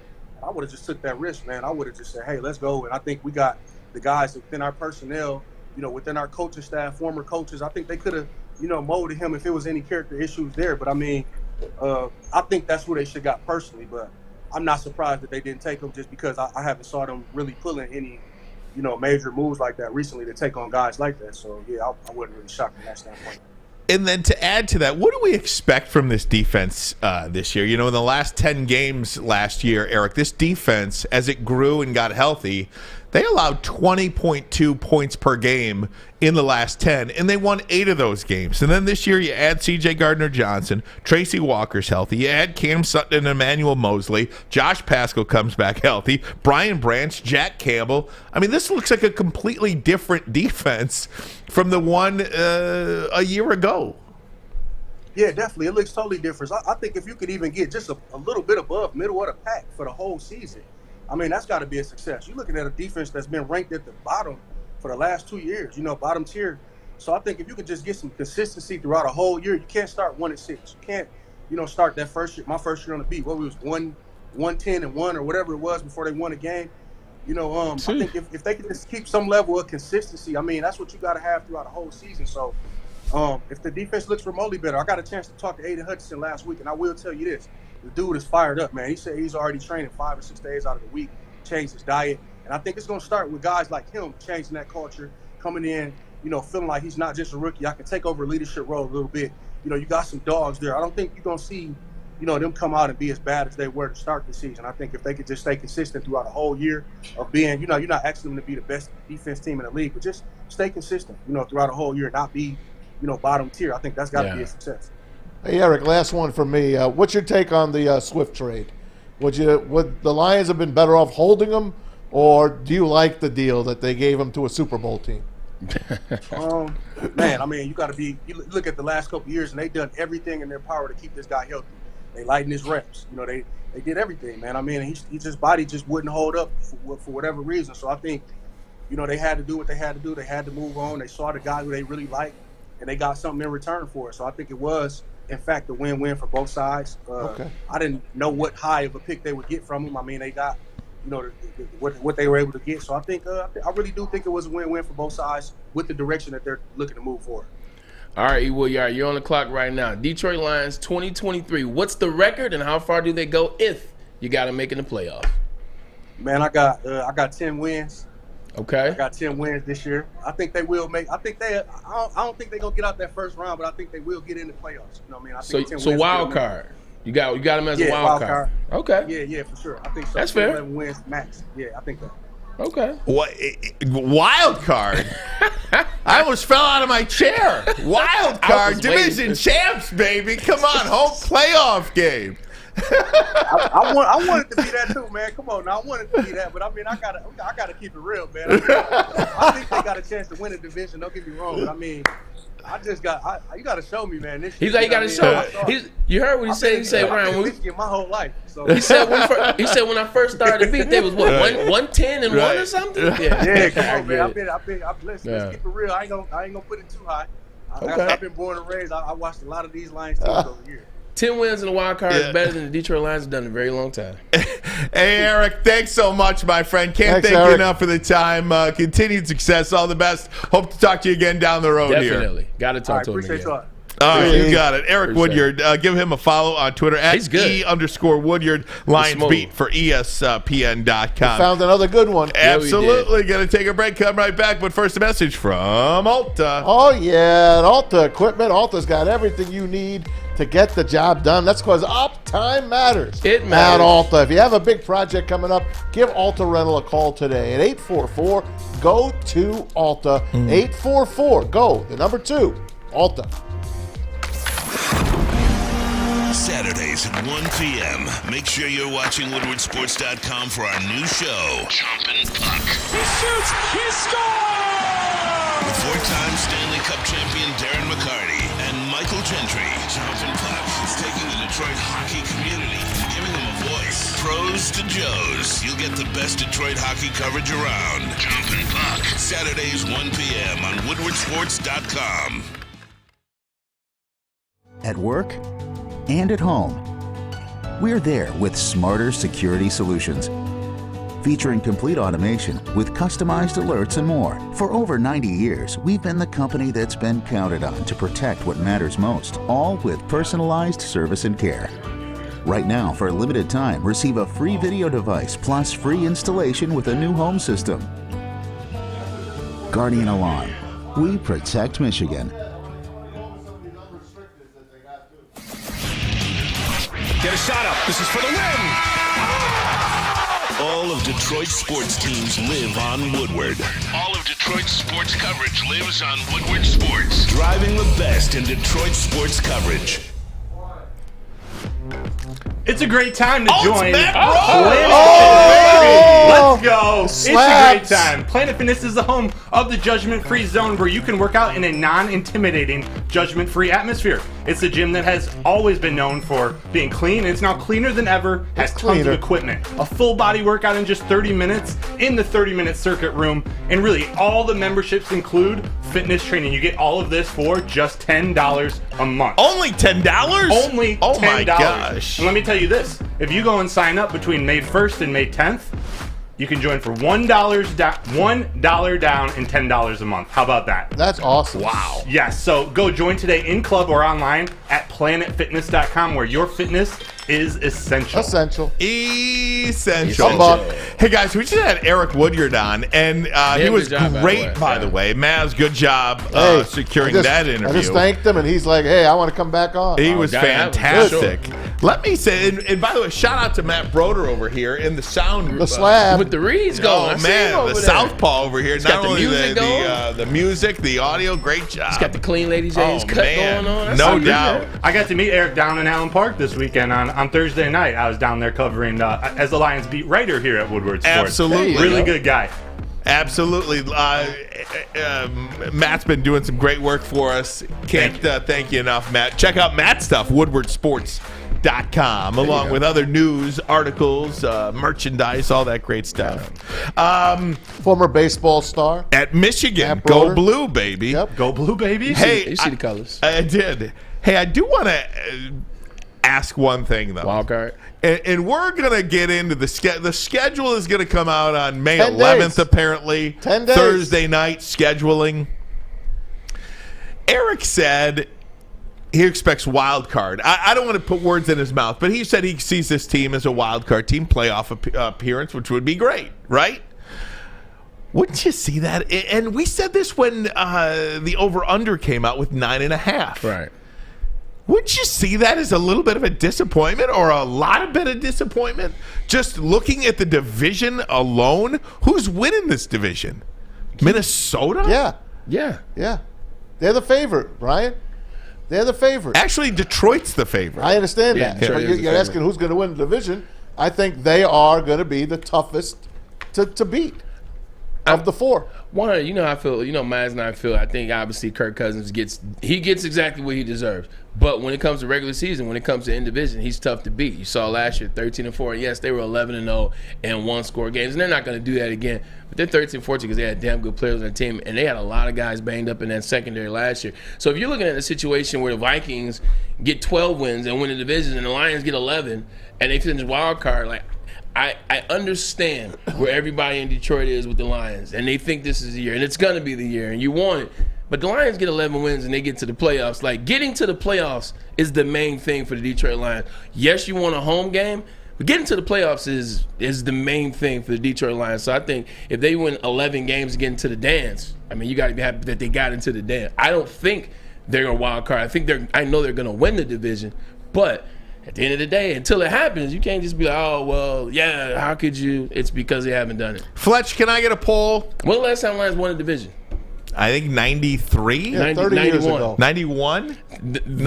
That's why you have that fear. No, wasn't it 93 Yeah, it was when 30 Brett years ago. Favre? Okay, 93. 30 years ago. Yeah. 93. Actually, it's 30 years ago. The Tampa Bay Buccaneers have won the Lions division. More recent than more ever. recent. That's And the they're word not I'm looking even for. in the More division. recent than the Lions have won the division, and they've been out of the division for 20 plus years. You could say the same thing about the Jets. I always said the Jets are the Lions of the AFC in terms of winning the division. I think they won it twice in my life. Here's the same thing. The New York Jets fans will be happy just to get in the freaking playoffs this year. Is a wild card, Fletch, here we go. Is a wild card a failed season? You mean a one-and-done wild card? A one-and-done wild card. A one-and-done wild. No. Yeah, I guess if they win a playoff game, it's not a failed season. Ask the question the first way you're about to ask it. Is a wild card a failed season to you? Would you be disappointed if they got a wild card? How about that? Fletch, there you go. Would you be disappointed if the Lions made the playoffs with a wild card? Let me answer. No, I am not disappointed. As long as we make the playoffs, and this is why we go back to last year. They were peaking. they were ready to roll through that division, ready to roll through the NFC. We don't know how they're going to be towards the end of this upcoming season. We hope that they're going to be trending up and they could beat some teams, because if they got in last year, they were going to win at least one playoff game, maybe two. Who the hell knows? Maybe three. That's how hot they were. Now you got to hope that happens again, and it's going to be like the perfect scenario. That's why it was so disappointing when we got screwed on that Seattle Rams game, that referee took that chance away from the Lions to get in. I know they should have got in on their own, but they had their opportunity, and they didn't get in. If they get in the playoffs as a wild card and they win a playoff game, I'm happy. Yeah, at the end of the day, you're talking about a team that hasn't been in the playoffs since 2017. So if they get into the playoffs, I believe the city of Detroit will be happy. Now, you want it to be a home playoff game. You want to win a division. But I think if they got in, you would be happy enough. Damn, I had something. It just escaped me. All right, if you think about it, we'll get to it. Next, though, I want to go around the NFL. Also, some great playoff action. I did remember. Go for it. I did remember. This is now going to be an interesting situation. You are very upset with what was going on with Jameson Williams, and you're not the only one. A lot of people, in fact, the majority of the city's upset with what this could mean. This is going to be the interesting part. When that schedule comes out, when you find out who are those first 6 games, that's going to be a telltale for the season in terms of how they can start without Jameson and what can be like with that wild card. Potentially. That's a great point made by you. Now I see why you're that upset. Absolutely. Because that can make all the difference between 1,000%. A division championship and a wild card, or a 1 seed. Yeah. Or you're right, not a 1 seed. I don't think it's going to matter. All right, very good. Lots to get to next. And what's going on at Michigan State? I mean, there's so much to get to. My goodness. I mean, how much time do we have? A 4-hour show today? Let me get to this, guys. Lady Jane's Haircuts for Men. It's wicked awesome. You can walk into any Lady Jane's for an award-winning haircut experience and automatically enter for your chance to win not 1, but 2 vehicles of your choice, courtesy of Les Stanford Buick GMC of Ferndale. That's right, 2 cars, 1 for you, 1 for your wife, your girlfriend, your best bud, your parents, your kid, whoever you want to send it to. All you have to do is go to Lady Jane's. They're open 7 days a week. You can walk in anytime. It's wicked awesome. Wicked awesome. Love Woodward Sports? Love wearing clothes? Then you should be wearing Woodward Sports clothes. Check out our full line of merch at woodwardsports.com. Just click on Shop. We have all your favorite designs, like Dan Campbell kneecaps, Woodward Golf, and of course, our own logoed out merchandise. Men, women, infants, kids, all love Woodward Sports. Impress your friends. Impress your boss. Impress your dog. Buy Woodward Sports merch today. I'm Dr. Jason Olafson, DC, the founder of the Custom Health Centers, and we've helped thousands of people learn how easy it is to lose weight and keep it off with our customized weight loss and body contouring programs. With Custom Health, you don't feel hungry, you eat well. My name is Simeon Timbuk, and I've lost 71 pounds on the program. Call us at 844-789-THIN or visit CustomHealthCenters.com for a free consultation and get started for as little as $5 a day. A ton of fun, a ton of sports, and a ton of man meat. Welcome to the Woodward Heavyweights, live daily 5 to 7 p.m. on Woodward Sports. Hey, welcome back, woodwardsports.com. Thanks to everybody who is watching on YouTube. Nearly 550 likes. Incredible stuff. Over 1,300 live viewers right now. Can't thank you all enough for doing that. If you're watching on woodwardsports.com, or even if you're not, head over to woodwardsports.com for all the latest news, articles, updates, show clips, and merchandise. Some great merch as you get ready for the summer. It will eventually be summer, folks. We promise. It will eventually be summer. Get your Woodward Sports gear today. Tom Mazawey, let's go around the NFL. All right, let's start right here in our own city of Detroit. The Lions, of course, had their draft, but after that, the minute the draft ends, the signing is not over, because that's when you start signing the undrafted free agents. Some of them get some money, and one of those guys is the running back from Minnesota, Mohamed Ibrahim. He picked himself up a $100,000 contract with the Lions, and that's a guy we always talked about. Bray, I'll go to you.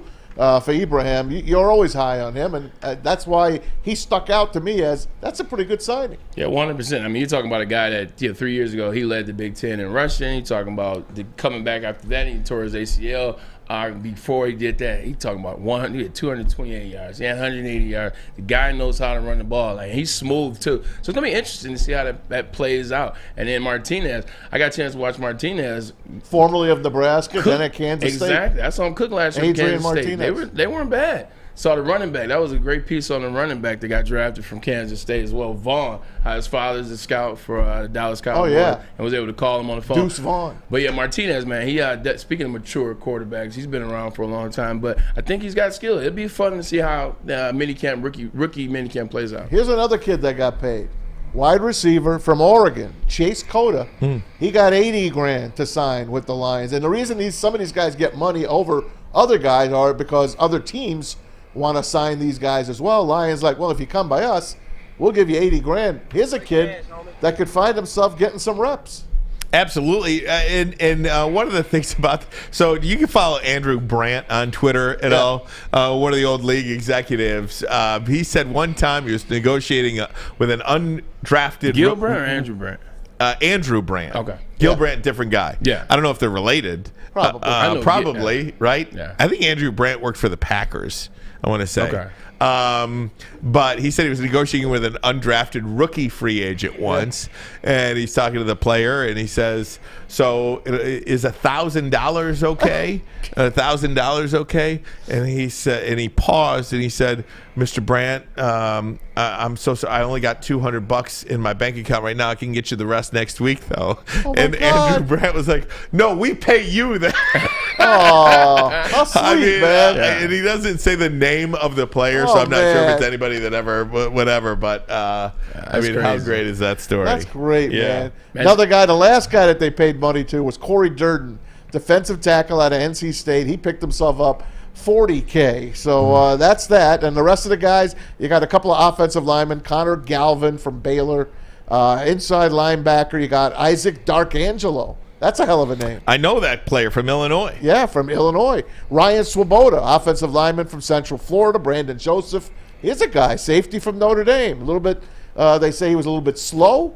That's why he was undrafted. But there's a kid that played for Notre Dame. Sterling Thomas V. I'm sorry, go ahead, Bray. No, I was going to say, they don't seem to have a problem drafting slow players. So. Oh, there you go. Thank you. Terrible. Brad Cecil, That's offensive terrible. lineman from SFU. Chris Smith from Notre Dame, defensive tackle. Zach Morton, the edge Just give rusher us the from big Akron. names. Just give us the big names. That's it. And Ibrahim. Trevor Nowaski. And Martinez. Well, they did get one other receiver from Virginia, Keaton Thompson. I'm not sure about him, but one of these wide receivers is going to make the team. 100%. Whether that's seventh rounder from North Carolina or one of these guys, one of those players will make the team because they're going to have an extra roster Antoine spot Green. or two. He's definitely Antoine Green from UNC. That kind of step up here, at least in the first 6 games. Quintez Cephas got kicked off the team, obviously, for the gambling thing. You got Jameson suspended for the first 6 games. I think he definitely will see some significant time. And he's a damn good wide receiver, by the way. He's not a blazer, but really quick, really good in space, and has damn good hands. So you can see a lot of him. He kind of reminds me of maybe a slightly faster, more quicker Amon-Ra St. Brown. That'll be cool. Yeah. I'll take that. Yeah. Hey, get out your NFL draft quarterbacks. These are all the quarterbacks that have been drafted this year, and this is where they went. Obviously, Bryce Young going to Carolina, C.J. Stroud, Carolina, Houston, Anthony Richardson with Indy, Will Levis with the Titans, Hendon Hooker right here in Detroit, Jake Hayner from Fresno State went to the New Orleans, Stetson Bennett went to the Rams. So I heard Mike Tannenbaum over the weekend on ESPN Radio talking about Stetson Bennett. And he said, and I'm paraphrasing here, so forgive me, but he said Stetson Bennett would not be a player on my board because he said, here's a guy that, yes, won 2 national championships at Georgia, but he had an opportunity to compete at the Senior Bowl, and he chose not to compete and showcase his abilities. But instead, he chose to go party and ended up getting arrested. That's not a player that I think I would want on my team, especially at the quarterback position. So he wouldn't have even had him on his board. He said that's just not a good sign you want from your quarterback specifically. He went in round 4, by the way. But they love to talk about Jalen Carter's character issues as well. Man, look, let me tell you like this. This is a quarterback I told you. You talk about Bryce Young being small. No, that's what he's saying, though. He's just, I know, but okay. I'm laughing. I got you. Because nobody mentioned that in the draft process. Yeah.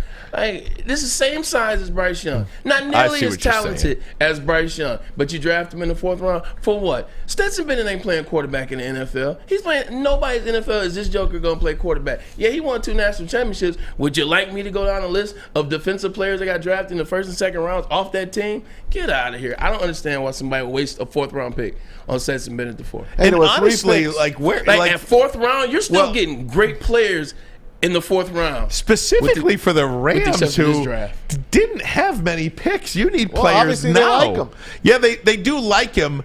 But again, if he went to Jacksonville or Green Bay, somewhere that have a party scene, maybe. But sometimes people fall in love with winning, if you will. And so when they look at Stetson Bennett, they see 2 national championships. They see a guy that finished 4th in the Heisman Trophy. They look at the big picture. They don't look at the totality of the picture, because the totality of the picture is you take away that defense. Georgia's an average team. The 3rd quarterback that went in that 4th round went right after Stetson Bennett. It was to the Raiders, Aiden O'Connell. Better quarterback than from Stetson Purdue. Bennett. And then in the 5th round, our boy Lukey's guy, Clayton Tune. Much better than from Houston. Stetson goes Bennett. to Arizona. He's better too. Dorian Thompson-Robinson's better than Stetson Dorian Bennett. Thompson went next. Sean Clifford. Where'd went he to go? the Browns. Dorian Thompson. He went to the the Browns out of yeah. UCLA. Sean Clifford went to the Packers. Jaron Hall, Tanner McKee, Max Dugan. He went to the Chargers. In round 7, Max Dugan lasted till. He can't throw the ball. You don't think he could play? Yeah, he beat Michigan, but that's not why I don't like him. Well, okay, outside of the top 5 here, okay, outside of Young, Stroud, Richardson, Levis, and Hooker, is there one guy on this list that you think will be a starting quarterback, not a guy that's going to come in and spot start for you, but is there a guy that will be the number 1 starter for any team at any point in their career? Hendon Hooker. No, I said outside of outside of those top 5 guys: Young, Stroud, Richardson, Levis, and Hooker. Maybe Hayner? I would say Dorian Thompson-Robinson or Clayton Tune. It's something about Clayton Tune. Like, I know Lucas in the back loves Clayton Tune. That's what we bought. Something about Clayton Tune that I really like. He's a big quarterback, got a big arm. He's slow. Actually, maybe Clayton Tune will start this year for the Arizona Cardinals, to be honest with you. There you He'll go. probably beat out. Yeah, actually, I stand corrected. He's got to beat out Colt McCoy for crying out loud. Yeah, very He's good. still in the league? Yeah. He actually played good, what was it? The year the Lions beat the Cardinals, I think Colt McCoy won 2 out of 3 games to keep them in the playoffs. So, Tanner McKee from Stanford. Late round Stanford hasn't pick. produced anything since CMC. Well, that's what we got. Right. I'm going to keep it going, or are we going to take a break? I got to take a break. Come right back. But first, a message from Big Boy. Oh, Big Boy. Let me get my Big Boy stuff out here. Out here. Where's Big Boy? Here he is. I should have known this anyway. It's Strawberry Fest. It is back at Big Boy. Try the classic breakfast items like the strawberry hotcakes or the mouth-watering red velvet waffles. If you're not feeling breakfast, the strawberry bacon chicken wrap is delicious. So is the refreshing summer splash salad. And don't forget those desserts. That's the best part, of course. The Berry Delicious Classic Strawberry Pie, the deep-fried vanilla Oreos, or the strawberry hot fudge cake. All that and more from Big Boy. Introducing the Planet Fitness Guide to getting that post-workout glow. Step 1, what's your why? More epic energy, better sleep, blow off steam? Step 2, join Planet Fitness for just $10 a month and get moving in our clean and spacious clubs. Step 3, bask in that post-workout glow. Join Planet Fitness today for just $10 a month. Join today at any of the 50-plus Detroit area locations. We aren't quite sure if they consume more beer or sports. Either way, the heavyweights are here. Live on Woodward Sports, daily 5 to 7 p.m. Hey, welcome back. WoodwardSports.com. Ryan Ermanni, Braylon Edwards, Tom Mazawey. We got Fletch. We got Matt Broder, Southpaw in the house here. Lions beat writer for WoodwardSports.com, doing a nice job. Check out his stuff on WoodwardSports.com. In the meantime, Tom Mazawey, I want to get to this MSU stuff, but I want to finish up some of the news and notes from the NFL. Well, that wild man who owns the Indianapolis Colts, Jim Irsay, said, hey, there's no quarterback controversy. Anthony Richardson is starting for us day one. That's the owner coming out and saying that Sean Steichen, his head coach, the former quarterback coach for the former offensive coordinator for the Eagles. What do you think about this one, right? Here's a guy that comes in with all these questions, as much as I love him, comes in with all these questions about accuracy. He doesn't know how to play quarterback yet. He's only played like 2 games, I think, in college football. That's all everyone says. You know what I mean? I'm exaggerating, but is he ready to go? Well, that's, on draft night, on our draft show, which, incredible draft show, by the way, and I can't thank everybody here at Woodward Sports enough for that professionally done, immensely successful draft show.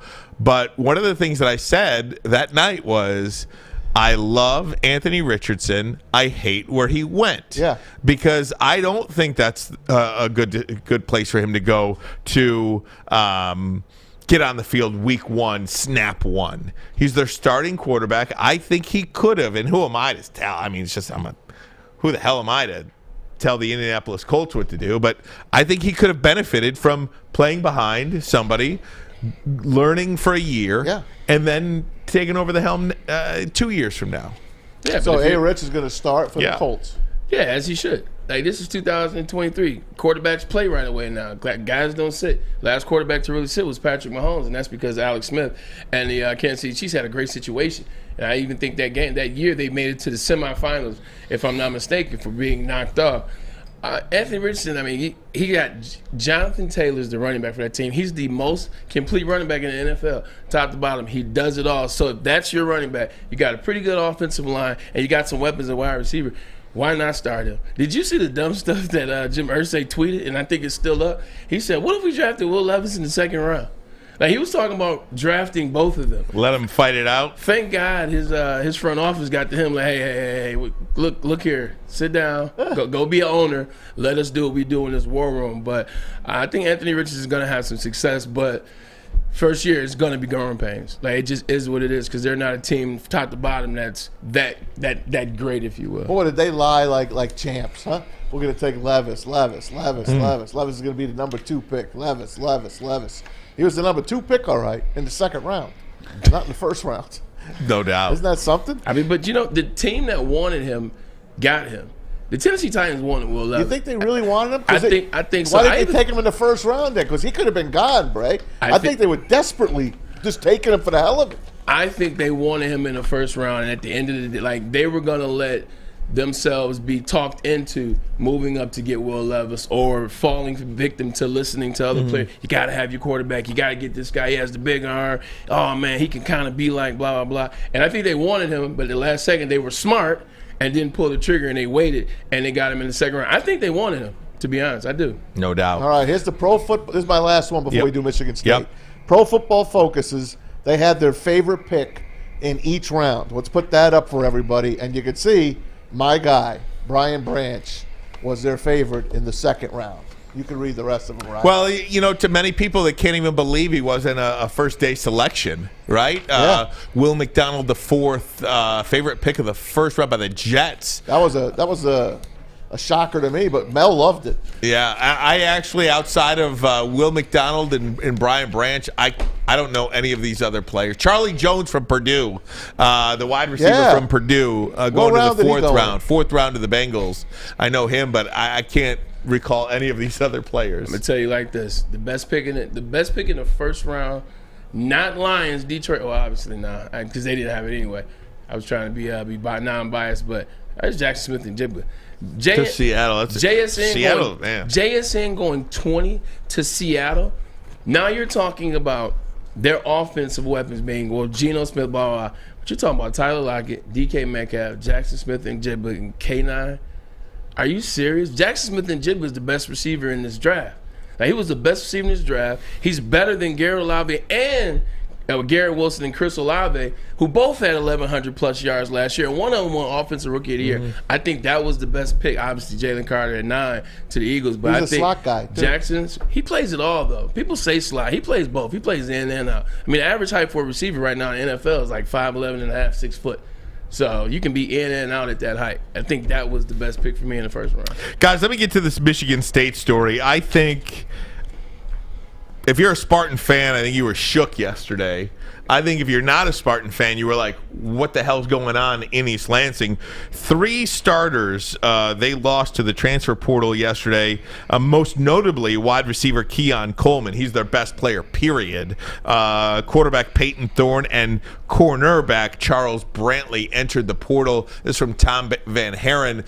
Michigan State wide receiver Keon Coleman is in the transfer portal as well. Nearly 800 yards, 7 touchdowns last season as the Spartans' leading receiver. And, of course, they lose Jaden Reed to the NFL. Now Coleman along with Peyton Thorne. Braylon, what do you make is happening at Michigan State right now? Well, they're in a bad time right now. They're bad. They were awful last year. They weren't very good. We noticed it early on in the year. In fact, we talked about the Western game. It was like Western spent a lot of their time on the other side of the 50-yard line. They just couldn't do anything in terms of putting it in the end zone. But it's just bad times up there right now. You look, if you take away the K9 here, they were a bad team with K9. They just had K9, who was so marvelous for them, and now we just talked about with the Seattle Seahawks. Good luck in the rest of the career for him. But they were bad the year before that. Mel Tucker, I think this is where it's going. That $10 million a year that they paid Mel Tucker, which you talked about vehemently, man, you're absolutely 100% right. Because now Michigan State is like, what the hell do we do? What have we created? People leaving now, it's telling you that Mel Tucker does not have a handle on that pulse up there with the kids. And I think it only is going to get worse from here. Michigan State's probably looking at one of those Michigan-type deals. When it fell for Michigan, it fell for a very long time. And I think Michigan State could be looking at something like that. I think something might be coming down, like a penalty or something. Why would these kids jump after the spring game like this? Well, I mean, Michigan State that's the deal, right? I mean, if they transfer after last season, they transfer after last season. But they transferred after the spring game. The timing is really what leads, to curiosity. It's the spring game because at the end of the day, it's the same thing like with Deion's kids. You had 13 guys transfer after the spring game. Spring game is the benchmark. It's kind of like, let me go through the spring. Let me see, do I have a chance to start? Do I have a chance to be the backup? Do I have a chance to be the second receiver or third receiver? 3 best players left. Michigan State's in a bad spot. And Michigan State's in a bad spot. Maybe you say, hey, at the end of the season, we had a bad season, but we're not going to quit. We're not going to give up. We're going to see how this thing rides through the spring, how this thing plays out through the spring. And I guarantee you, it goes back to the Mel Tucker thing. I don't think that they are in line with where Michigan State's program is and where it's going. I don't think they like it. I think that's why they got Tucker ain't coming anymore. Well, he's you know what? He really is not. And we could joke about that all we want. And obviously, it appears like that. But this is year 4. This isn't year 2. This is year 4. I think when traditionally a lot of college football programs, a lot of college football coaches would suggest that year 4 would be is when they start getting it going a little bit. And it does feel like a one-trick pony a little bit, the Kenneth Walker season, that they went 11-2. They were not expected to do much of anything. And maybe you can ride that transfer portal to continue to keep you above water here until your recruiting starts to kick in. But it does not appear that to be the case. This is going to be probably, you'd say, another down year for Michigan State. What's the wins, what's the losses, we don't know. But then you're going into year 5 next year. I'm talking, obviously, year 4 is going to be bad, probably. And then year 5, what do you have coming up the pike? So it is curious times in East Lansing, that's for sure. $86.5 million they owe him. Mel Tucker. That's guaranteed, too, right? $86.5 million. So they can't let him go. You got to ride it out with them. I asked that question a while back, and I was kind of like ridiculed for it. But the question is, are you sure? Right? I mean, are you sure that Mel Tucker is that guy? After having one season as a head coach that turned out to be pretty good. It was really good. He fooled me. It was very successful. But now you got to go back and now you got to like break down that season. Yeah. Like now that's what it forces you to do as a person looking. Okay, let's really break this season down. You played a bum ass Western Kentucky. You played a terrible Miami team that year. You played an awful Akron team that year. When you really break down the schedule, the Big Ten hasn't been good for the better part of 4 years now, 3 years now. When you look at that season, K9's not on that season. They're an average team in an average Big Ten that had a terrible schedule. K9 saved them from that schedule. Mel Tucker doesn't look that good now. He beat Michigan, and that's how he got paid. That's how he got 100%. paid. Well, he beat lighting up a cigar K9 and beating beat Michigan. Michigan. Yeah, K9 got him that again. money. Right. Not only did he beat Michigan, but the way he did it too. I mean, I think K9 was. I don't want to say a once in a generation, but he's a once in a every 5 or 6 years kind of guy. No other running back has had 5 touchdowns in Michigan in their 200-year existence. Right. I mean, more and more players are transferring. They enter the portal. They say, I mean, hell, look at Jahmyr Gibbs at Alabama. He transferred from Georgia Tech to Alabama. But I think the impact Oluwatimi.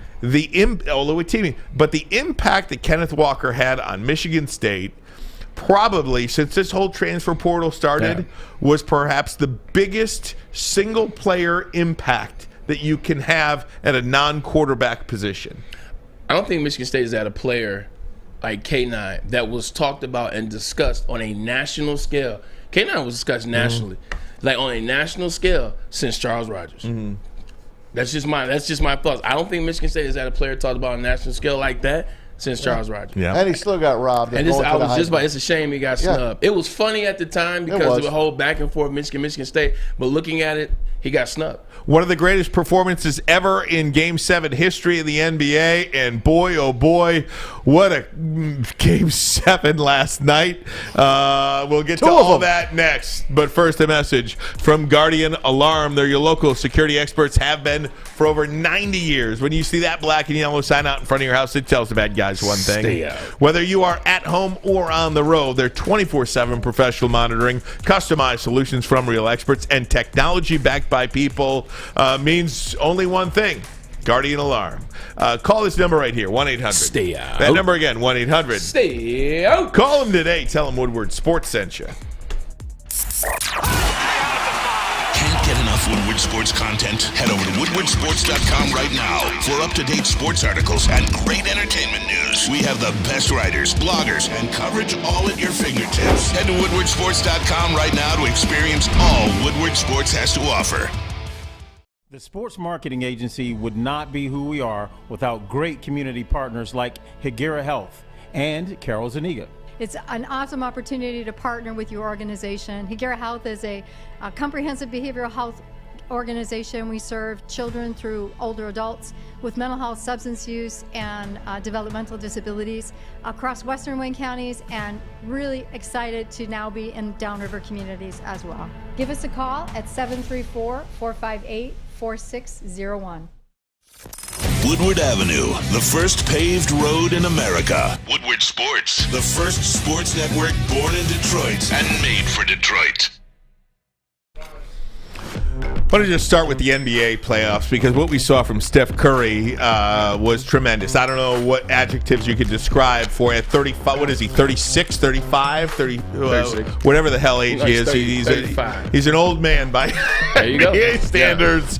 You will never see anything like it. This guy is just a gem, and now we get to see, I think this is great for basketball, LeBron James and Steph Curry, and even a guy like me sat there and watched a little bit of that game yesterday, and I will watch every game of Lakers and Warriors because of how big it is now. Maz asked us on Thursday. He said, "Were Sacramento going to win one game?" And I said they would win one more. They did, but they ended up losing.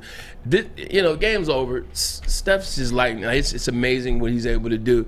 He is nonstop running. Now, we saw that from Reggie Miller. We saw that from Rip Hamilton. But we've never seen it at this level. All he does is run around the whole time. Trying to check Steph is freaking insane. Like, you're going to be tired, you're going to be gassed, and you're going to it's not even you allowing him. He's going to make the shots that he wants, whether it's layups, finger rolls, floaters, shots from half court. I mean, the show that he put on was insane. But this round right here, you got LeBron versus Steph. You got who they call one of the GOATs, if you will. They got another guy who's trying to fight for his title as GOAT. How many rings does LeBron have? 4. How many rings does Steph have? 4. Neither one of them wants to be the one to lose. So I can't wait to watch the intensity that those two guys are showing, because they don't want to lose to the other, because it's whoever wins essentially is going to win the championship in my mind, I think. So Sixers, Celtics tonight, and Denver and the Suns. Or Nuggets. Yeah, them too. NHL Stanley Cup. Last night, wave bye-bye to the Bruins. It's a curse. The greatest season in NHL history, regular season, nipping out our Red Wings back in the old days in '96. Bye-bye. The Florida Panthers beat them in 7 at Boston Garden. And guess who they get to play? The Toronto Maple Leafs. Which, I mean, can I just say two things about that? I told you the Bruins are going to lose. That's awesome. Because everyone's best record ever, they all lose. That has been the trend. Yeah. That has been the trend. And we talked about it here. We did. Patriots. We talked about it here, absolutely. The Bucks, best record, bye. Golden State. Last night, I was surprised that the Boston crowd, and whether you think it was right or wrong or whatever, the Boston crowd that was still left in the building in overtime last night gave the Bruins a standing ovation. Did you see? I thought that was about. The Red Wing fans would do the same thing. And a first round loss when you have 132 points. Remember we lost to 135 San Jose? points. We lost to San Jose. Remember Chris Osgood crying. Yeah, I don't think the Red Wings fans at Joe Louis Arena stood up and gave the Wings a standing O for losing to the Sharks. But that was impressive. But what's starting to happen though? We live in the era of participation points, participation awards, all this type of stuff. It's like, oh, you know what? Oh, good job. You guys tried. You guys fought hard. Same thing with last week, Giannis. The whole press conference after Giannis, the thing. It's the try. It's the effort. Look, man, y'all lost. Y'all the best team in hockey, and y'all lost. You should be booed. Hey, the Kraken eliminated the defending Stanley Cup champion Colorado Avalanche. Seattle, in their second year, win a Game 7 in Colorado. Hats off to Hextall and those guys in Seattle. That's pretty cool. Oh, no doubt about it. I mean, but in these days, don't you want to be an expansion team? Hell yeah. I mean, you have such an easy path if you make competent decisions to get good. Yep. The Las Vegas Knights, the Seattle Kraken. Yep. Hell, remember back in the day, the Jacksonville Jaguars and the Carolina Panthers. They both made the conference championship. In year 2. So if you have competent decision makers. Devils Rangers tonight, Game 7 in Jersey. I have no confidence anymore in the Devils. They had their chance the other night. They made me wrong before. I hope they make me wrong again. Yeah, it's tonight. It's the only game on tonight. Is A-Rod going to show up there in New Jersey? A-Rod, no, I don't. He might be in Jersey. He was out the Garden on Saturday night. So he's a New Yorker now. I got a prediction for you, Ryan. What's that? Aaron Rodgers might become somebody you like. He might. Like, his New York energy is very different. He might. Like, he might become somebody you like. He feels a little bit different. He looks regular. Yeah, he feels a little bit. Hey, in the last couple of minutes before we go, both of you guys went and saw the Michigan Panthers yesterday. Tell me about the atmosphere and the whole thing at Ford Field. I was there for 10 minutes. You beat me. Yeah, I was there for 10 minutes.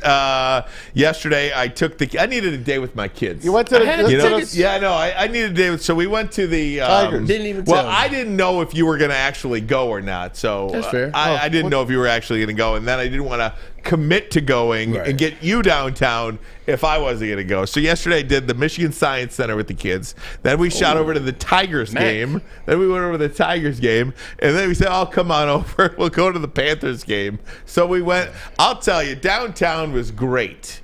And Saturday night, they play at 7:30. Why not go down there 4 o'clock with your buddies, get a happy hour, maybe something to eat, head over to Ford Field, make a night of it. You don't care. Well, that's one reason. Or wait till the Derby's over. Go watch the Derby downtown. I just like the event of it. Yeah, it was cool. I went down there with my cousin Jenny. Jeff, shout out to Jeff and Taryn. Jenny, we went down there, had a good time. Went to Brassboro, got a meal, and then we walked over. It was funny though, because there's more people at the the Michigan Panthers game than it was the Tigers game. No question. By a long shot. No question. Now, they had a game before Yeah. the Panthers and game. it rained, though, right? Kind of, sort of, maybe. I don't know. No, in Ford Field. The Stars played. Oh, they did, yeah. They played the Pittsburgh Maulers. Yeah. So you got to buy – do you get both games? Yeah, I think you get both games. You get both Yeah, games. we didn't do both. I think I got there.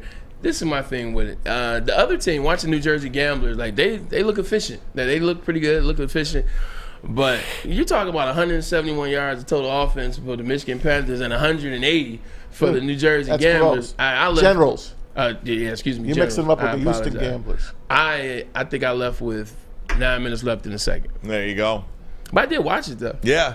Well, you don't care who wins and loses. You're going for the event. Was your guy right? there? Your wrestler? He was. He came out at right before the end of the second quarter, and he did his usual right in the end zone, getting the crowd pumped up. Here's what's funny, Ryan. I'll leave you with this. You know they gave away the T-shirt yesterday, the free T-shirt. So they had this kid come out, Big E. Shout out to Big E, WWE superstar and champ. And they have him come up here and they have him do the helmet thing where you got to guess where the football is under. He gets it right. They gave him a T-shirt. I was like, didn't they give us that same T-shirt when we walked in for free? Right. Anyway.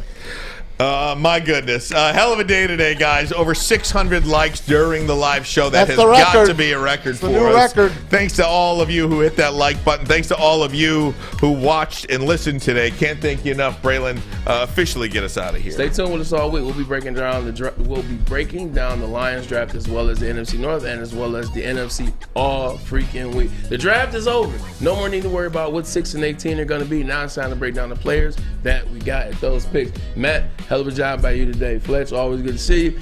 Uncle Maz, Ryan, see you guys tomorrow. Appreciate you guys for breaking the record in the chat.